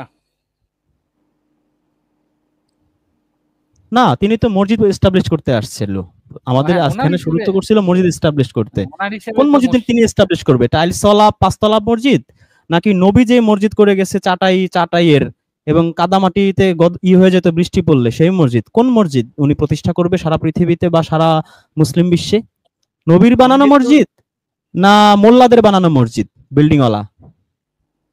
উনি যেহেতু নবীর সুন্নত সুন্নত করতেছে, তাহলে নবীর সুন্নত অনুযায়ী তো খেজুর পাতার চাটাই বিছানো মসজিদই হতে হয় সারা ওয়ার্ল্ডে। এখন উনি আবার এখানে নিয়ে আসবে ইজমা কিয়াস এই সেই দিয়ে ভুজুং ভাজুং বুঝিয়ে দাঁড় করাবেন আর কি। এসি লাগবেই, টাইলস লাগবেই, থাই লাগবে, ইত্যাদি ইত্যাদি। জি আরিফ ভাই বলুন। জি ভাই, আপনারা তো মানে অনেকক্ষণ যাবত আমার কথাও বলে দিচ্ছেন, আমাকে তো মানে ডাকতেছেন না, ডাকছেন, ধন্যবাদ। আসলে আপনাদের সাথে আপনি নিজেই চলে গেছেন। না, আমার হচ্ছে আমার এখানে গ্রামে তো মাঝে মধ্যে নেটওয়ার্ক ডিসকানেক্ট হয়ে যায় ভাই, বুঝছেন? তো যেটা বলতেছিলাম যে আপনাদের সাথে আমার মানে অনেক কিছু মিল আছে, কেমন সিমিলারিটি আছে। আপনারা আমার ওই যে কথা থেকে ভুল ধরবেন সেজন্য আমি মেসেজে লিখছিলাম, তো মেসেজে যেটা আমি লিখছি ওটা পুরোটা একসাথে পড়লে হয়তো আপনি আমার কনসেপ্টটা বুঝতে পারতেন। আমি কিন্তু এইসব ইস্যুতে আপনাদের সাথে আমি একমত হয়েই আমি কমেন্টটা লিখছি। এই কমেন্টটা আমি এখন তাহলে লিখি না, এই কমেন্টটা আপনার মূল আর্গুমেন্টটা কি? আপনার আমাকে বলতে দেন প্লিজ, আর্গুমেন্টটা কি? আমাকে বলতে দেন প্লিজ। তো আপনি কথা বোঝেন, আপনার শিবের গীত আমরা শুনবো না। আপনার মূল আর্গুমেন্টটা কি সংক্ষেপে বলেন। আর যদি বলেন না ভাই আমি সংক্ষেপে মূল আর্গুমেন্ট বলতে পারবো না, তাহলে ভাই রাত 2:30 বাজে আমরা ঘুমাই। না, আমি তো একদম প্রথমে আমি বলে দিচ্ছি, আপনি আমার আমার মানে কথা পয়েন্ট থেকে কমেন্ট থেকে পিন কতটুকু নিয়ে এসে আপনারা আধা ঘন্টা ধরে এটা বিস্তারিত ব্যাখ্যা করতেছেন। আচ্ছা আরিফ এটা ভাই তো ঠিক আমার আছে, কথা না, আপনি আমার আপনার মূল কথাটা শুনেন। আর্গুমেন্ট দাঁড় করান। আপনি তো আমাকে তো আচ্ছা কই গেল সজীব ভাই, আমি নিতে পারতেছি না ভাই আর। না, রেজন ভাই ভাবছিলাম আপনি যে চুপ উনি থাকেন, উনি বারবার ওনাকে বলতেছে একটু ওনার আর্গুমেন্ট ওনাকে বলতে দেওয়া হচ্ছে না। ওনাকে ঠিক আছে, উনি ওনারে কি কি ক্রিটিসাইজ করা হয়েছে, ওইখানে এই করছে সেই করছে, এটা বলবে 5 মিনিট। না ওইসব বিষয়ে আলোচনার দরকার না, আপনি কিন্তু ওনার সুযোগ দেন। ক্রিটিসাইজটা আর কোন কোন পয়েন্টে করছি সেগুলো ভাঙ, না, যে ভাই আপনারা criticize ওইটা না। ক্রিটিসাইজ করছেন, নবী রুটি খাইতো, আমরা কেন খাই না, এই কারণে খাই না, হ্যাঁ, ভাঙলে কিন্তু হয়ে যায়। সে ভাঙবে হয়ে না, যায়, হ্যাঁ। এই কেন ক্রিটিসাইজ করছেন, ওইরকম কেন বলছেন, সেরকম কেন বলছেন, শিবের কিন্তু আমি শুনবো না। হয় তুমি আর্গুমেন্ট ভাঙো, না হয় নিউ একটা আর্গুমেন্ট দাঁড় করাও। কি ভাইজান, না, কি অবশ্যই বলেন অবশ্যই। আপনারা? হ্যাঁ ঠিক আছে রেজন ভাই, তারপরে একটু সুযোগ দেন, ও শর্টলি বলে ফেলে। না, সুযোগ দেব অবশ্যই, কিন্তু আমরা চাচ্ছি ওনার একটা আর্গুমেন্ট দেখ, মূলত তিনি আসলে কি এস্টাবলিশ করতে চাচ্ছেন, মসজিদ ওনার না আর্গুমেন্টটা ইমাম না গভর্নর নাকি তিনোটা, হলে কিভাবে অ্যাকর্ডিং টু কুরআন তিনি দলিল দিয়ে বলুক, সমস্যা কি? হ্যাঁ, আমরা আরিফ ভাই আপনি অ্যাকর্ডিং টু বলেন, কুরআন হলে আমরা অবশ্যই মানে মেনে নেব, আর অ্যাকর্ডিং টু মেনে কুরআন নিব। না হলে আমরা আর্গুমেন্ট দেব, পাল্টা আর্গুমেন্ট, তিনি আবার Yes, সেটা yes, খণ্ডন করবেন, রাইট? অবশ্যই অবশ্যই। জি আমি কথা বলবো, কিন্তু আল্লাহর রাস্তায় আপনারা আমাকে অন্তত 3-4 মিনিট ইন্টারাপ্ট করবেন না। যদি হয় তাহলে আমি কথা বলবো, নয়তো আপনারা ইন্টারাপ্ট করলে আমি আমার কথাটা বলতে পারবো না। আমার মানে আবারও আপনি শিবের গীত শুরু করছেন, আপনি আপনার আর্গুমেন্টে টু দা পয়েন্ট কথা বলবেন। আরিফ শিবের সাহেব গীত আমরা ভূমিকা শুনবো দরকার না নাই, ভাইজান, আপনি জাস্ট স্টার্ট করেন। আপনার কোনো ভূমিকা দরকার নাই, 5 ঘন্টা হয়ে গেছে অলরেডি লাইভ, আরিফ আপনি সাহেব টু দা ভূমিকা পয়েন্ট দরকার নাই। স্ট্রেট ড্রাইভ করেন, ঠিক আছে? অলরেডি 40 ওভার শেষ, আর 10 ওভার আছে ম্যাচ, এখন আর ঠেকা ঠিকির দরকার নাই ভাই, বলে বলে ছক্কা মারেন। ওকে, এখন আমার যে কথাটা, সেই কথাটা হচ্ছে আমি মসজিদ নিয়ে কথা বলছি। মসজিদের এগেনস্টে অনেকগুলো কথা চলে আসছে, আপনি বলতেছেন সেটা খণ্ডানোর জন্য। আমি নবীর সুন্নাহ, এটাকে আমি কাদের কথা বলছি সেটা আমাকে বলার সুযোগ দেন নাই। আমি সেটা বলতেছি হচ্ছে যারা নিজেকে নবীর ওয়ারিস দাবি করে, আমি তাদের এগেনস্টে এই কমেন্টটা লিখছি। লিখিয়ে আমি অনেক জায়গায় এটা দেই, মানে তারা নবীর ওয়ারিস দাবি করে, তো নবী তো ব্যবসা করছে, তারা কেন ব্যবসা করে না, তারা কেন টাকা নিচ্ছে, এই পয়েন্টগুলো আপনার সাথে আমার সিমিলার, অথচ আপনার এই জিনিসটাকে উল্টা দিকে নিয়ে যাচ্ছেন। আমার কথা হচ্ছে আমি ওই মসজিদে যে কিনা টাকা নিয়ে নামাজ পড়াই, এছাড়াও তো আমি আরো অন্য জায়গায় নামাজ পড়ি। অন্য জায়গায় আমি 3 ওয়াক্ত নামাজ পড়ি, যেখানে সেই যে ইমামতি করে সে টাকা নেয় না। তাহলে এমন জায়গাও আছে বাংলাদেশে, হ্যাঁ, যেখানে নামাজ পড়া যায়, যে ইমামতি কোনো টাকা নেয় না, তার অন্য পেশা আছে, তার অন্য জব আছে, সে এখানে ইমামতি করতেছে, আমি তার পিছনে মুক্তাদি হিসেবে নামাজ পড়তেছি। ইভেন ওই ব্যক্তি সবসময় থাকেও না, তার অনুপস্থিতিতে অন্য জন অ্যাসাইন করা আছে, অন্য একজন শিক্ষক অ্যাসাইন করা আছে, করতেছে, তারা আমাদের কাছ থেকে কখনো এর জন্য বিনিময় নেয় না, কারণ তাদের অন্য অন্য জব আছে। হ্যাঁ, তো এটা ছিল মানে আমার আমার কথা, যে এখন যেটা চলতেছে সারা ওয়ার্ল্ডে, ওটাতে আমি আপনার সাথে একমত। এটা আল্লাহ করে নাই, নবী এটা বলে যায় নাই, কিন্তু এটা ওদের বিজনেস। হিন্দুরা যেভাবে বিজনেস করে, ঠাকুররা একইভাবে সারা ওয়ার্ল্ডে এখন এই ইমামেরা এটা ওদের বিজনেস বানিয়ে নিচ্ছে। এর সাথে আমি একমত, আপনার সাথে আমি একমত। কিন্তু আপনারা যে কথাটা বলতেছেন যে রিচুয়ালিটি, হ্যাঁ নামাজটা রিচুয়ালিটি হতে পারে, কিন্তু এই নামাজ ছাড়াও তো কোরআনে আরো 90% কাজ আমরা করতেছি না, মানে 90% কোরআনকে আমরা ভায়োলেট করতেছি, কথা সত্য। 10% নামাজ, এটাকে আপনি রিচুয়ালিটি বলতেছেন, এটা তো প্রতিষ্ঠিত, এটার মধ্যে থেকে বাকি 90% কি আমরা এস্টাবলিশ করতে পারি না? আমরা এই 10% যেটা চলতেছে, যে কারণে বাচ্চারা, ছেলে মেয়ে যাই হোক, তারা তো মসজিদমুখী হচ্ছে অ্যাটলিস্ট, তো তাদেরকে যদি মসজিদ থেকে বের করে দিয়ে বাকি 90% এস্টাবলিশ করতে পারবো আমরা, এটা মানে এটা আমার বিশ্বাস হয় না, কারণ আচ্ছা 10%ই আরিফ ভাই, হচ্ছে না। আরিফ ভাই মনে হয় আপনি যথেষ্ট বলেছেন, অনেকক্ষণ বলেছেন, এবং আপনার আর্গুমেন্টটা আমরা বুঝতে পেরেছি, ক্লিয়ারলি বুঝতে পেরেছি আপনি কি বুঝাতে চাচ্ছেন। আমার মনে হয় ফেরদৌস ভাই, ফয়সাল ভাই সবাই বুঝেছে, রেজন ভাই তো আগেই বুঝেছে ব্যাপারটা। এটা সম্ভব না ভাই, আপনি যেটা বলতেছেন এটা হচ্ছে ওই যে ইনিয়ে বিনিয়ে মানে আপনি প্রচলিত নামাজকেই প্রতিষ্ঠিত করার একটা ধুরন্ধর পায়তারা করতেছেন। আমাদের সাথে আপনার অনেক বিষয়ে সিমিলার রয়েছে, কিন্তু ভাই 1 মণ দুধের মধ্যে 1 ফোঁটা লেবুর রস দিলে দুধ শেষ। তো আপনি 90% কোরআনের বাইরে গিয়ে লোকজন কাজ করছে, সেটাকে আপনি প্রতিষ্ঠিত করার জন্য আপনার এই 10% এর প্রচলিত নামাজ কেন লাগবে ভাই? আপনি তো বলতে পারতেন যে না, কোরআনকে আঁকড়ে ধরে সেটা করি। আপনি নামাজকে কেন এখানে প্রচলিত নামাজকে প্রতিষ্ঠিত করতে চাইলেন, এটা আমার বুঝে আসলো না। তার মানে আপনার উদ্দেশ্য দুরিভিসন্ধি, এবং আপনি আমাদের সাথে সিমিলার যে কথাটি বললেন, লাভ নেই ভাই, আপনি সিমিলার থেকেও লাভ নেই।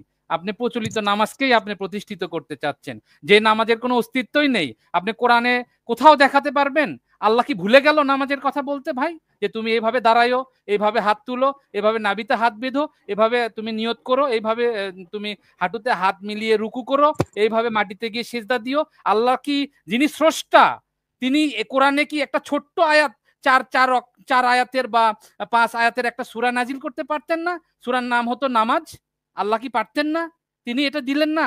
এটা আপনার আমার উপর রেখে দিলেন মারামারি করার জন্য? কেউ নাভিতে হাত বাঁধবে, কেউ পিঠে হাত বাঁধবে, কেউ কোমরে হাত বাঁধবে, কেউ জোরে আমিন বলবে, কেউ আস্তে আমিন বলবে। ভাই, আপনার বিবেক বোধ কি বলে ভাই? প্রতিষ্ঠিত তো হিন্দুদের মূর্তি পূজা প্রতিষ্ঠিত। প্রতিষ্ঠিত তো ছিল নারী হত্যাকারী, ওই যে সীতাতে নারীকে শুয়ে পুড়ে ফেলতে হবে। যুগ যুগ ধরে, বছরের পর বছর, প্রায় 1300-1400 বছর হলো ওই প্রথা চালু ছিল। ওইটা মানেন না কেন? বলেন আরিফ ভাই, ওইটা মানেন না কেন?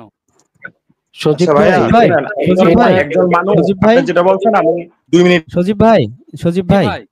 আচ্ছা আমি আপনাকে একটা প্রশ্ন করতে চাই। সেটা হচ্ছে, গত 1200 বছর ধরে এই মোল্লা, মৌলভী, মৌলানা, মুহাদ্দিস এদের মধ্যে যত মারামারি হয়েছে, তার 90% মারামারি নামাজ নিয়ে কিনা, বুকে হাত, পেটে হাত, জোরে আমিন, আস্তে আমিন, 8 রাকাত 20 রাকাত নিয়ে কিনা, এটা আপনি বলতে পারেন আমাকে? অবশ্যই এটা নিয়েই যত মারামারি হয়েছে মার্ডার তার বন্ধ হয়ে 90% গেছে। নামাজ নিয়ে কিনা? জি, মার্ডার বন্ধ হয়ে গেছে ভাই। আচ্ছা, তাহলে নামাজ নিয়ে 1200 বছরে কি এই সকল পৃথিবীর মোল্লারা এখন পর্যন্ত একমত হতে পেরেছে? না, হ্যাঁ, না, আচ্ছা, পারে নাই। নামাজ বাদে আর কোথায় তাদের অমিল আছে? মিথ্যা বলা যাবে না, এখানে কি কারো অমিল আছে? নাই, আছে? ঘুষ খাওয়া যাবে না, না, গীবত করা যাবে না। কোনোটাতে অমিল নাই। নামাজ বাদে আর কোন একটা জায়গা আমারে দেখান যে এখানে এরকম অমিল আছে? যত মারামারি, হানাহানি, পিটাপিটি সব তো নামাজ নিয়ে। নামাজকে কেন্দ্র নামাজ করে, আজকে বাদ দিয়ে দেন, দেখেন মুসলিমদের মধ্যে 5% ঝামেলা নাই। ভাই আমি একটু আল্লাহকে আপনাকে মানো, মনে করিয়ে দিচ্ছি, ওই যে আল্লাহকে বিশ্বাস করো, আর আল্লাহর আমলে সলেহা করো, কর্মকে সংশোধন করো, ভালো কাজ করো, শেষ। নাকি আর কোনো তর্কাতর্কির কোনো স্কোপ আছে? না, না, নেই। আমি অবাক হলাম আরিফ ভাইয়ের আচ্ছা, একটা তাহলে আপনাকে আমি সেকেন্ড প্রশ্ন করি সজীব ভাই। জি, জি ভাই। আল্লাহ কি এমন বিধান দিতে পারে যে বিধান নিয়ে মুসলিমরা মারামারি করবে? একজন না, বলবে আল্লাহ জোরে আমিন, একজন বলবে আস্তে আমিন, না, না, না, না, আল্লাহ কোরআনে বলেই দিছে, একজন তোমরা বলবে ফেতনা 8 টাকাত, একজন বলবে 20 টাকাত। না, না, না, আল্লাহ এরকম সেই বিধান কখনো কেমন বিধান, যেই বিধানের কারণে মুসলিমরা মারামারি করবে? আল্লাহ কি বিধান দেয় মুসলিমদের মারামারি করার জন্য, না ইউনাইটেড হওয়ার জন্য? ইউনাইটেড হওয়ার জন্য। আচ্ছা, আপনি কি মনে করেন সারা পৃথিবীতে 800 কোটি মানুষের জন্য 800 কোটি মসজিদ বানিয়ে দিলে, সবাই 5 ওয়াক্ত না 50 ওয়াক্ত করে নামাজ পড়লে সবাই ভালো হয়ে যাবে? ঘুষ খাওয়া ছেড়ে দিবে? না, কোনো অপশন নাই। সুদ খাওয়া ছেড়ে দিবে? মানুষ ঠকানো কোনো ছেড়ে দিবে? option সবাই যদি ডেইলি না। 10 ওয়াক্ত করে নামাজ পড়ে, এটা কি আপনার বিশ্বাস হয়? না, না, কোনো অপশন নাই। ঢাকা শহরকে বলা হয় মসজিদের শহর, তাই না? পৃথিবীর সবচেয়ে বেশি মসজিদ ঢাকাতে না? জি। ওই ঢাকা হিসেবে শহরের পাঁচ মানুষ, টাকার কথা না। ঢাকা শহরের মানুষ কি পরিমাণ পীর সাহেব ভাই? এটা তো প্রতিষ্ঠিত ভাই। এটা তো প্রতিষ্ঠিত। দুর্নীতিতে প্রথম আপনার হয়েছিল এলাকায় চ্যাম্পিয়ন। সকল মানুষ যদি 5 ওয়াক্ত না 50 ওয়াক্ত করে ডেইলি নামাজ পড়ে, আপনি কি মনে করেন এলাকা চেঞ্জ? না, আর যদি এইটারে বাদ দিয়ে বাকি সবকিছু করে, যদি শুধু একটা বলে, আমরা কেউ মিথ্যা বলবো না, কারোর উপর জুলুম করবো না, কাউকে ঠকাবো না, হ্যাঁ, চেঞ্জ এটা হবে enough। কিনা? এলাকা চেঞ্জ চেঞ্জ হবে হবে, এই কিনা? একটা এনাফ। এইগুলো কোরআনের মূল মেসেজটা কেন মানুষ নিতে পারে না? তার সবচেয়ে বড় বাধা নামাজ কিনা। জি, কারণ সে যত যা কিছু করুক, মনে করে তো নামাজ পড়ে সব গুনাহ ঝরে ঝরে পড়ে যাচ্ছে, নাকি? এই গুনাহ ঝরে ঝরে পড়ে যাওয়ার কারণে কি মুসলমানরা সবচেয়ে বেশি খারাপ, সবচেয়ে বেশি ঘুষখোর, সবচেয়ে বেশি সুদখোর, সবচেয়ে বেশি টাউট বাটপার হয় কিনা? কি মনে হয় আপনার? হচ্ছেই তো ভাই। আমি মনে তাহলে করতেছি এই যে এই গুনাহ ঝরে যাওয়া হ্যাঁ। নামাজ কেন প্রতিষ্ঠিত করে দেবে? 10% নাকি আরিফ ভাই ঝামেলা দেখতেছে, 10% বাদ দিয়ে আমি 100% করে দিলাম। এই গুনাহ ঝরে যাওয়া নামাজ দিয়ে কি মানুষ ভালো হয়? দেখছেন কাউরে? পৃথিবীতে কাউরে দেখছেন গুনাহ ঝরে যাওয়া নামাজ দিয়ে ভালো হয়ে গেছে? না, না, এমন আচ্ছা, দেখিনি আমি। কুরআনে আল্লাহ বলছে সালাত মানুষকে মন্দ অশ্লীল কাজ থেকে বিরত রাখে। এরা বলছে এটা মানে হচ্ছে নামাজ। কেমনে রাখে? এদেরকে কিভাবে রাখে? দেখাইতে পারবেন? 5 ওয়াক্ত নামাজি ঘুষ খায় না, সুদ খায় না, মানুষ ঠকায় না, মিথ্যা বলে না, গীবত করে না, তাহলে আল্লাহ মিথ্যা বললো না হুজুররা মিথ্যা বলে? হুজুররা মিথ্যা ওই বলে, ক্ষেত্রে আল্লাহ কখনো ওই মিথ্যা ক্ষেত্রে বলে ওরা না। বলে কি ওদের নামাজটা এখনো কবুল হচ্ছে না, ওরা অন দ্য ওয়ে আছে, ইনশাল্লাহ একসময় না, কবুল ওরা হয়ে ওরা আরেকটা ভালো থিওরি দেয়, ওই যে প্র্যাকটিস উজু ঠিক করতেছে। মতো হয় না, মাখরাজ ঠিক মতো হয় না। ইমাম সাহেব তোরটা তো ঠিক মতো হয় মাখরাজ, তোর তো উজু ঠিক মতো হয়, তুই বলাৎকার করিস কেন মসজিদে বসে বল? ইয়েস, আমারটা না হয় ভুল, আমার উচ্চারণের সমস্যা আছে, আমি জাকির নায়কের মতো ইয়েস। আমার উচ্চারণ সহি হয় না, তোরটা তো সহি হয়, তুই বলাৎকার কেন করিস? তোকে কেন এই নামাজ, এই ফাহেসা অশ্লীল কাজ থেকে বিরত রাখতে পারতেছে না ভাই? এটা আমার এখন একটু তো বলেন তো। অনেকে সত্য আসার পরে যখন এগুলা তো বলে এখন তখন কি আপনি বলবেন যে আল্লাহ মিথ্যা কথা বলছে, নামাজ বিরত রাখে, এটা আল্লাহ মিথ্যা বলছে, হুজুররা সত্য বলে? প্রশ্নই ওঠে না, হুজুররা কখনো সত্য বলেনি, আল্লাহ সত্য বলেছেন। নাকি আচ্ছা, আল্লাহ সালাত বলতে যা বুঝাইছে আসলে আমরা সেটা বুঝি নাই দেখে এই সমস্যাটা ক্রিয়েট হয়েছে?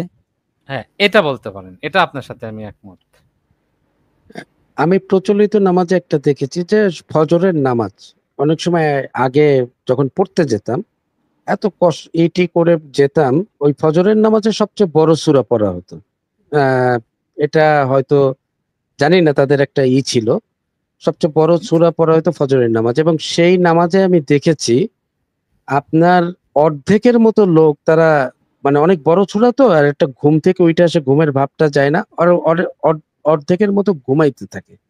যেই আল্লাহু আকবার বলে রুকুতে, এই তখন অনেকে এই নইরে চইরে উঠে তারা পড়ে। তা দ্বিতীয় রাকাত এইভাবেই যায়। তারপরে মানে যেটা দেখছি, তাহলে এই নামাজটা আসলে কি কি উপকার করলো বা কি ইবাদত হইলো, কি হইলো, আমি এটা আসলে বুঝতে পারিনি। ফয়সাল ফয়সাল ভাই, এই মসজিদের কমিটি থেকে এখন বলে দেওয়া হয় যে কোন সময় কোন ছোট ছোট সূরা কোন সময় পড়তে হবে, বেশি বড় করা যাবে না, অনেকে ব্যস্ত থাকে। এগুলো নির্দেশনা আছে, ইনস্ট্রাকশন আছে। না, ফেরদৌস ভাই, আমি একটু জাস্ট আরিফ ভাইয়ের উদ্দেশ্যে বলতে চাই যে আরিফ ভাই, রিজওয়ান ভাই এবং ফয়সাল ভাই যে কথাটি বললেন, ফেরদৌস ভাই যুক্ত করে দিলেন, আমি জাস্ট একটু যুক্ত করতে চাই বড় ভাই। আমার একটু লাউডে কথা বলি, তো আমার কথা যেন আপনি কষ্ট নিয়েন না, আমার এটা সৃষ্টি করেছেন আল্লাহ আমাকে এইভাবে। ব্যাপারটা হচ্ছে আরিফ ভাই ঠান্ডা মাথায় চিন্তা করেন তো, ফয়সাল ভাই যে কথাটা বলল, এই ফজরে গিয়ে মানুষগুলো যদি ওইভাবে দাঁড়িয়ে, মানে ওই যে ইমামের পিছনে টাকা দিয়ে যাকে রেখেছেন, ওই ধিপ দিয়ে এসে দৌড়ে যে যার মতো চলে না গিয়ে ওইখানে বসে যদি তারা যদি বা কোরআনটা তেলাওয়াত করে মনোযোগ দিয়ে বুঝে বুঝে, এই কোরআন নিয়ে যদি একটু রিসার্চ করে, একটু গবেষণামূলক আলোচনা করে 1 ঘন্টা, আধা ঘন্টা, 2 ঘন্টা, এটা কি ইফেক্ট হতো না সমাজে? ওই মানুষগুলো তো কোরআন বুঝতো, কোরআন নিয়ে আলোচনা করতো, এখানে কোরআন নিয়ে রিসার্চ করতো, একজন আরেকজনকে জিজ্ঞাসা করতো যে ভাই আমি তো এই আয়াতটা বুঝি নাই, এই আয়াতটা আপনি একটু বুঝিয়ে দিতে পারেন কি, বা ইত্যাদি। এইভাবে তাদের ভিতরে একটা সলা পরামর্শ হতো, ধরেন 2-1 ঘন্টা। এরপরে হয়তো মানে আলো ফুটে গেল, তারা তাদের কর্মে চলে গেল। সেটাই কি ভালো হতো না? নাকি আরিফ ভাই এখন যে নিয়তে যে নামাজে দাঁড়াচ্ছে, যে নামাজে দাঁড়াইতে হবে, আমার পাপ মোচন করতে হবে, এবং আমি সারাদিনে যে পাপ করব আগে ভাগে কিছু সোয়াব কামাই নেই, আমি গিয়ে সে একটা টাকা দেওয়া, বেতন দেওয়া ইমামের পিছনে দাঁড়িয়ে ইমাম 4G স্টাইলে ধরেন কোথাও পড়ে, সে পড়ে গেল আয়াতগুলো, এখন আয়াতে সে কি পড়লো, ভুল পড়লো না সঠিক পড়লো, কি বললো, তার কোনো ধ্যান ধারণা নেই। আমি ওই হাত বাঁধিয়ে চুপচাপ দাঁড়িয়ে রয়েছি, বড় বড় হাই তুলতেছি, ইমাম ওই যে হাঁটুতে হাত দিয়ে রুকুতে গেল, আমি সামি আল্লাহ লিমান হামিদা বলে রুকুতে চলে গেলাম। এটা যে কেন বললাম তাও আমি জানি না, কেন যে বললাম এই কথাটা তাও আমি জানি না। এরপরে হুজুর সাহেব মাটিতে মাথা ঠেকালো, আমি গিয়ে ঠেকালাম, কেন ঠেকালাম, কি কি কারণে ঠেকালাম, কি উদ্দেশ্যে ঠেকালাম, আমি সেটাও জানি না। তো এটা কি ভাই আরিফ ভাই, এই এই নামাজ কি আপনার সমাজকে পরিবর্তন করতে পারে? এই নামাজ দিয়ে কি সম্ভব? নাকি সেটা না করে আমি আচ্ছা যেটা বললাম। সজীব ভাই, জি আমি ভাই। আপনার সাথে ধোঁকাবাজি করাটা বেশি পাপের কাজ হবে না আল্লাহর সাথে? আল্লাহর সাথে। আপনার সাথে আমি বছরে 2টা ধোঁকাবাজি করলাম, আল্লাহর সাথে প্রতিদিন 5 বার ধোঁকাবাজি করলাম, কোনটা বেশি মারাত্মক? ওটা বেশি মারাত্মক, আল্লাহর সাথে ধোঁকাবাজি করা। আচ্ছা, আমি সকালে যে বললাম যে আলহামদুলিল্লাহ, সকল প্রশংসা আল্লাহ তোমার, আমি শুধু তোমার ইবাদত করি, তোমার সাহায্য চাই, আমাকে সরল সঠিক পথে চালাও, সেই পথে না যে পথে তোমার অভিসম্পাত রয়েছে। তারপরে আমি বলতেছি আল্লাহ তোমরা ঘুষ খেও না, জুলুম করো না, মিথ্যা বলো না, মানুষকে ঠকিও না। এসে আল্লাহকে আমি বলতেছি, এগুলো আল্লাহরই শুনাইতেছি, যাই হোক সেটা অন্য বিষয়, কিন্তু আল্লাহর সাথে আমি ওয়াদা করতেছি। আল্লাহ, আমি নামাজ শেষে মুনাজাত করে না যে আল্লাহ আস্তাগফিরুল্লাহ রব্বি মিন কুল্লি যামবি ওয়া তুবু ইলাইহি লা হাওলা ওয়ালা কুওয়াতা, আল্লাহ যা করছি পাপ করছি, আমাকে মাফ করে দাও, আমি ভালো হয়ে গেলাম। এসে আমি আবার ঘুষ খাইতেছি, সুদ খাইতেছি। আল্লাহর সাথে যে প্রত্যেক দিন আমি ওয়াদা করতেছি, প্রত্যেক দিন ব্রেক করতেছি, প্রত্যেক দিন টাউটারি করতেছি, ফটকামি করতেছি, ফাত্রামি করতেছি, প্রত্যেক দিন ক্ষমা চাইতেছি। আর নামাজ শেষ করেই হুজুররা, আমার মনে আছে এখনো, বলতো নামাজ বামে সালাম ফিরানোর পরেই 3 বার আস্তাগফিরুল্লাহ বলবা, আল্লাহ মাফ করে দাও, মাফ করে দাও, মাফ করে দাও। আচ্ছা, আল্লাহ আমাকে মাফ করে দিল। কেন? আল্লাহ যেন আমি আজ আবার ঘুষ খেতে পারি, আবার সুদ খেতে পারি, আবার মানুষ ঠকাইতে পারি। তো এই যে আল্লাহর সাথে বারবার ওয়াদা করি, বারবার ব্রেক করি, বারবার টাউটারি করি, ফটকামি করি, এটা কত ভয়ঙ্কর অপরাধ বলে আপনার মনে হয়?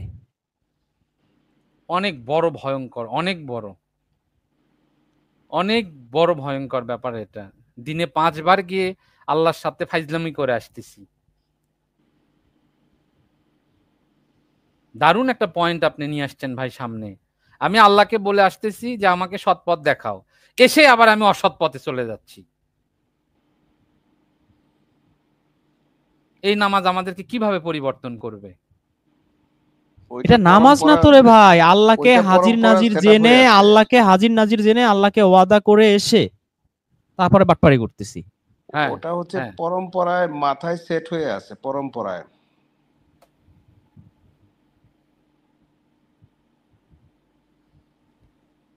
না ফেরদৌস ভাই, সেট হয়ে আছে, কিন্তু ধরেন সেটা যদি আপনাকে বোঝানো হয় যুক্তি দিয়ে, লজিক দিয়ে, কোরআন থেকে, কোরআনের বাইরে তো না, কোরআন থেকেই তো আমরা কথাগুলো বলতেছি, যে কোরআনে তো কোথাও আল্লাহ এই প্রচলিত নামাজের কথা তো আল্লাহ বললেন না। আল্লাহ যিনি কায়নাতের মালিক, যিনি সৃষ্টি করেছেন সবকিছু, তিনি কি একটি সূরা নাজিল করতে পারতেন না ভাই? 4-5 আয়াতের একটি সূরা। আচ্ছা আচ্ছা সজীব ভাই, আপনাকে আমি আর 2টা আর্গুমেন্ট দিতে চাই। সেটা হচ্ছে কি, আপনি আল্লাহকে হাজির নাজির জেনে আল্লাহর সামনে দাঁড়িয়ে আল্লাহকে বলছেন, মুসা তোমার হাতে ওইটা কি? এটা দিয়ে আমি গাছের পাতা পারি, তুমি কুরবানি করো, তুমি হজ করো, তুমি কি দেখো নাই হাতে আল্লাহর সাথে? আল্লাহর এই কথা বলার যুক্তি কি? বা তুমি ঘুষ খাও না তো, হে মানুষেরা, ইয়া আইয়ুহান নাস ইয়া আইয়ুহাল্লাযিনা আমানু, তোমরা ঘুষ খেও না, সুদ খেও না, মানুষ ঠকাও না, মিথ্যা বলো না, গীবত করো না, তোমরা কি মৃত ভাইয়ের গোশত খাওয়া পছন্দ করবে? নিশ্চয়ই তা অপছন্দ করবে। এটা আল্লাহকে আমি শোনায় আসলাম। আল্লাহ কি এটা নাজিল করছে আল্লাহরে শোনানোর জন্য, নাকি আমি যেন এটা পালন করি আমার জীবনে সেই জন্য? এক। আমার জীবনের উপর নাম্বার 2 একটা আর্গুমেন্ট আমি একসাথে দিয়ে দিই, তারপরে আপনারা সবাই মন্তব্য দিবেন। নাম্বার 2, সেটা হচ্ছে যে বলা হয় কুরআন হচ্ছে মাতলুহি, এটা নামাজে পড়া যাবে, আর বাকিগুলা সব হচ্ছে হাদিস, হচ্ছে গায়রে মাতলুহি, এটা নামাজে পড়া যাবে না। তাহলে তারা কেন এই নামাজের মধ্যে আত্তাহিয়াত, দুরূদ শরীফ, সানা এগুলো পড়ে? এগুলো কি মাতলুহি? তাই তো, হ্যাঁ, পড়ে? এগুলো কই পাইছি? কেন পড়ে? হ্যাঁ পড়ে তো, পড়ে না? তাহলে কেন গায়রে মাতলুহি পড়ে? নামাজে তো এটা পড়া যাবে না। আমরা সূরা মুজাম্মিল পড়ে দেখি রাসূলকে বলছে তুমি ধীরে ধীরে স্পষ্টভাবে কুরআন পড়ো। রাসূল তো কুরআন পড়বে, নাকি কুরআন বাদ দিয়ে আত্তাহিয়াত পড়বে, না সানা পড়বে? আল্লাহ কি তাকে আত্তাহিয়াত পড়তে বলছে না কুরআন পড়তে বলছে ধীরে ধীরে স্পষ্টভাবে অর্ধেক রাত? আচ্ছা, রাসূলের সুন্নাত করে, রাসূলের সুন্নাত হইছে অর্ধেক রাত 12 ঘন্টার 6 ঘন্টা তুমি কুরআন পড়বা। একটু কমাইতে পারো, হয়তো 5 ঘন্টা পড়তে পারো। এরা রাতের 5 ঘন্টা কি কুরআন পড়ে? না, পড়ে না। তাহলে এরা রাসূলের সুন্নাত কিভাবে অনুসরণ করে? রাসূলের সুন্নাত তো আল্লাহ কুরআনেই বলে দিয়েছে সে রাতে কি করতো। কয়টা ইমাম, কয়টা মাওলানা, কয়টা মোল্লা রাসূলের এই সূরা মুজাম্মিল, একটা সূরাই আমি বললাম, একটা সূরার অনুসরণ করে? রাসূল কি এই সূরা অনুসরণ করতো নাকি করতো না? আপনার কি মনে হয়? অবশ্যই করতো। এরা বানাইছে, রাসূল এটা করতো না। প্রতি রাত্রে 11 জন বউর কাছে যাইতো। আপনি নিশ্চয়ই হাদিসটা জানেন। হাদিস আছে, হ্যাঁ আছে। এখন কোনটা সত্য? রাসূল 11 বউর কাছে যাইতো, না রাতের অর্ধেক অংশ তিনি ধীরে ধীরে স্পষ্টভাবে কুরআন পড়তো? না না, অবশ্যই কোরআন পড়তো। রাসূল কখনো কোরআনের বাইরে কোনো কিছু করবে না, আল্লাহ তাকে ধরে ফেলতো। তাহলে এরা আমাদের কি ইসলাম শিখাইতেছে? রাসূল যেটা করতো সেই ইসলাম, না রাসূল বিরোধী ইসলাম? রাসূল বিরোধী ইসলাম।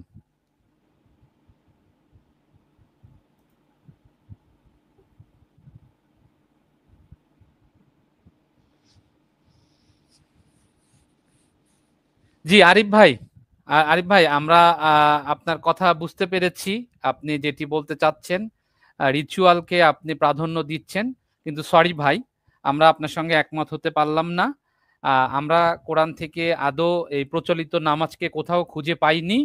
যদি আপনি কোরআন থেকে পেয়ে থাকেন না সেটা না আপনি কোরআন থেকে আমাদেরকে পাওয়া না সজীব ভাই, তাহলে আপনি ওনাকে, আমি এগুলো তো বলছি যে আমি যেটা দুইটা আর্গুমেন্ট দিছি আপনারা এটা নিয়ে অ্যানালাইসিস করে আমাকে জবাব দিবেন। আমি তাহলে যেহেতু আপনি ওনার সাথে কথা বলছেন, ইশতিয়াক ভাই বা ফয়সাল ভাইয়ের কথা নিচ্ছেন না, তাহলে আমি ওনাকে যেহেতু বলছেন, আমি ওনাকে বলার উদ্দেশ্যে আপনাকে আমি একটা প্রশ্ন করতে চাই, ওনাকে আপনি প্রশ্নটা করবেন যে সূরা বানী ইসরাঈলের 110 নম্বর আয়াতে যে আল্লাহ বলছে নামাজে তোমার স্বর উঁচিও করো না, মনে মনে পড়ো না, এরা জোহর এবং আসরের নামাজে কেন মনে মনে পড়ে? রাসূল কি এই আয়াত ব্রেক করে, আয়াত ভায়োলেট করে এই 3 ওয়াক্ত পড়তো জোরে জোরে সূরা, আর 2 ওয়াক্ত মনে মনে পড়তো? মানে রাসূল কি কোরআন ভায়োলেট করছে? বা রাসূল যদি কোরআন ভায়োলেট করে সে কি রাসূল থাকে? এই প্রশ্নটা কি আপনি ওনাকে যদি করেন তাহলে এই প্রশ্নটা করবেন। আর যদি আমি যে দুইটা আর্গুমেন্ট দিছি সেই আর্গুমেন্ট নিয়ে ইশতিয়াক ভাই, ফয়সাল ভাইয়ের মতামত নিতে চান তাহলে নিতে পারেন। জি, আমি একটু ইশতিয়াক ভাই আর ফয়সাল ভাইয়ের কাছেই জানতে চাই। আমাদের সঙ্গে নওশাদ ভাই অনেকক্ষণ রয়েছে, উনি আসলে হয়তো কিছু বলবেন। ইশতিয়াক ভাই, আপনি এই ব্যাপারটা বলবেন। রিজওয়ান ভাই দুইটি আর্গুমেন্ট দিয়েছেন কিন্তু খুব সুন্দর যুক্তি সহকারে, যে এই ব্যাপারটা একটু বলবেন। আপনার এই ব্যাপারে কি দৃষ্টিভঙ্গি কি?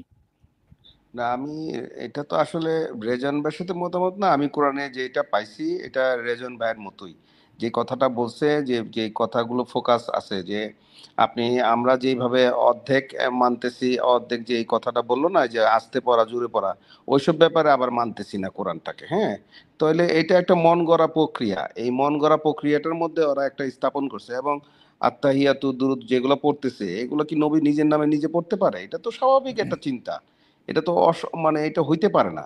আর এই জিনিসগুলো যেহেতু হচ্ছে না, এবং এই দীর্ঘদিন এই আবর্জনা আমরা বয়ে বেড়াচ্ছি, এখন এগুলা বললে অনেকে অসুস্থ হয়ে যাচ্ছে, অনেকে মানতে পারছে না, অনেকে আসে আর্গুমেন্ট দাঁড়া করানোর চেষ্টা করতেছে। কিন্তু আমার কাছে একটা জিনিস কি মনে হয় জানেন, কোরআনে একজন ড্রাইভার যদি থাকে, তাহলে কোরআন পড়লে সে ড্রাইভারের স্টিয়ারিং কোথায় আছে সে খুঁজে।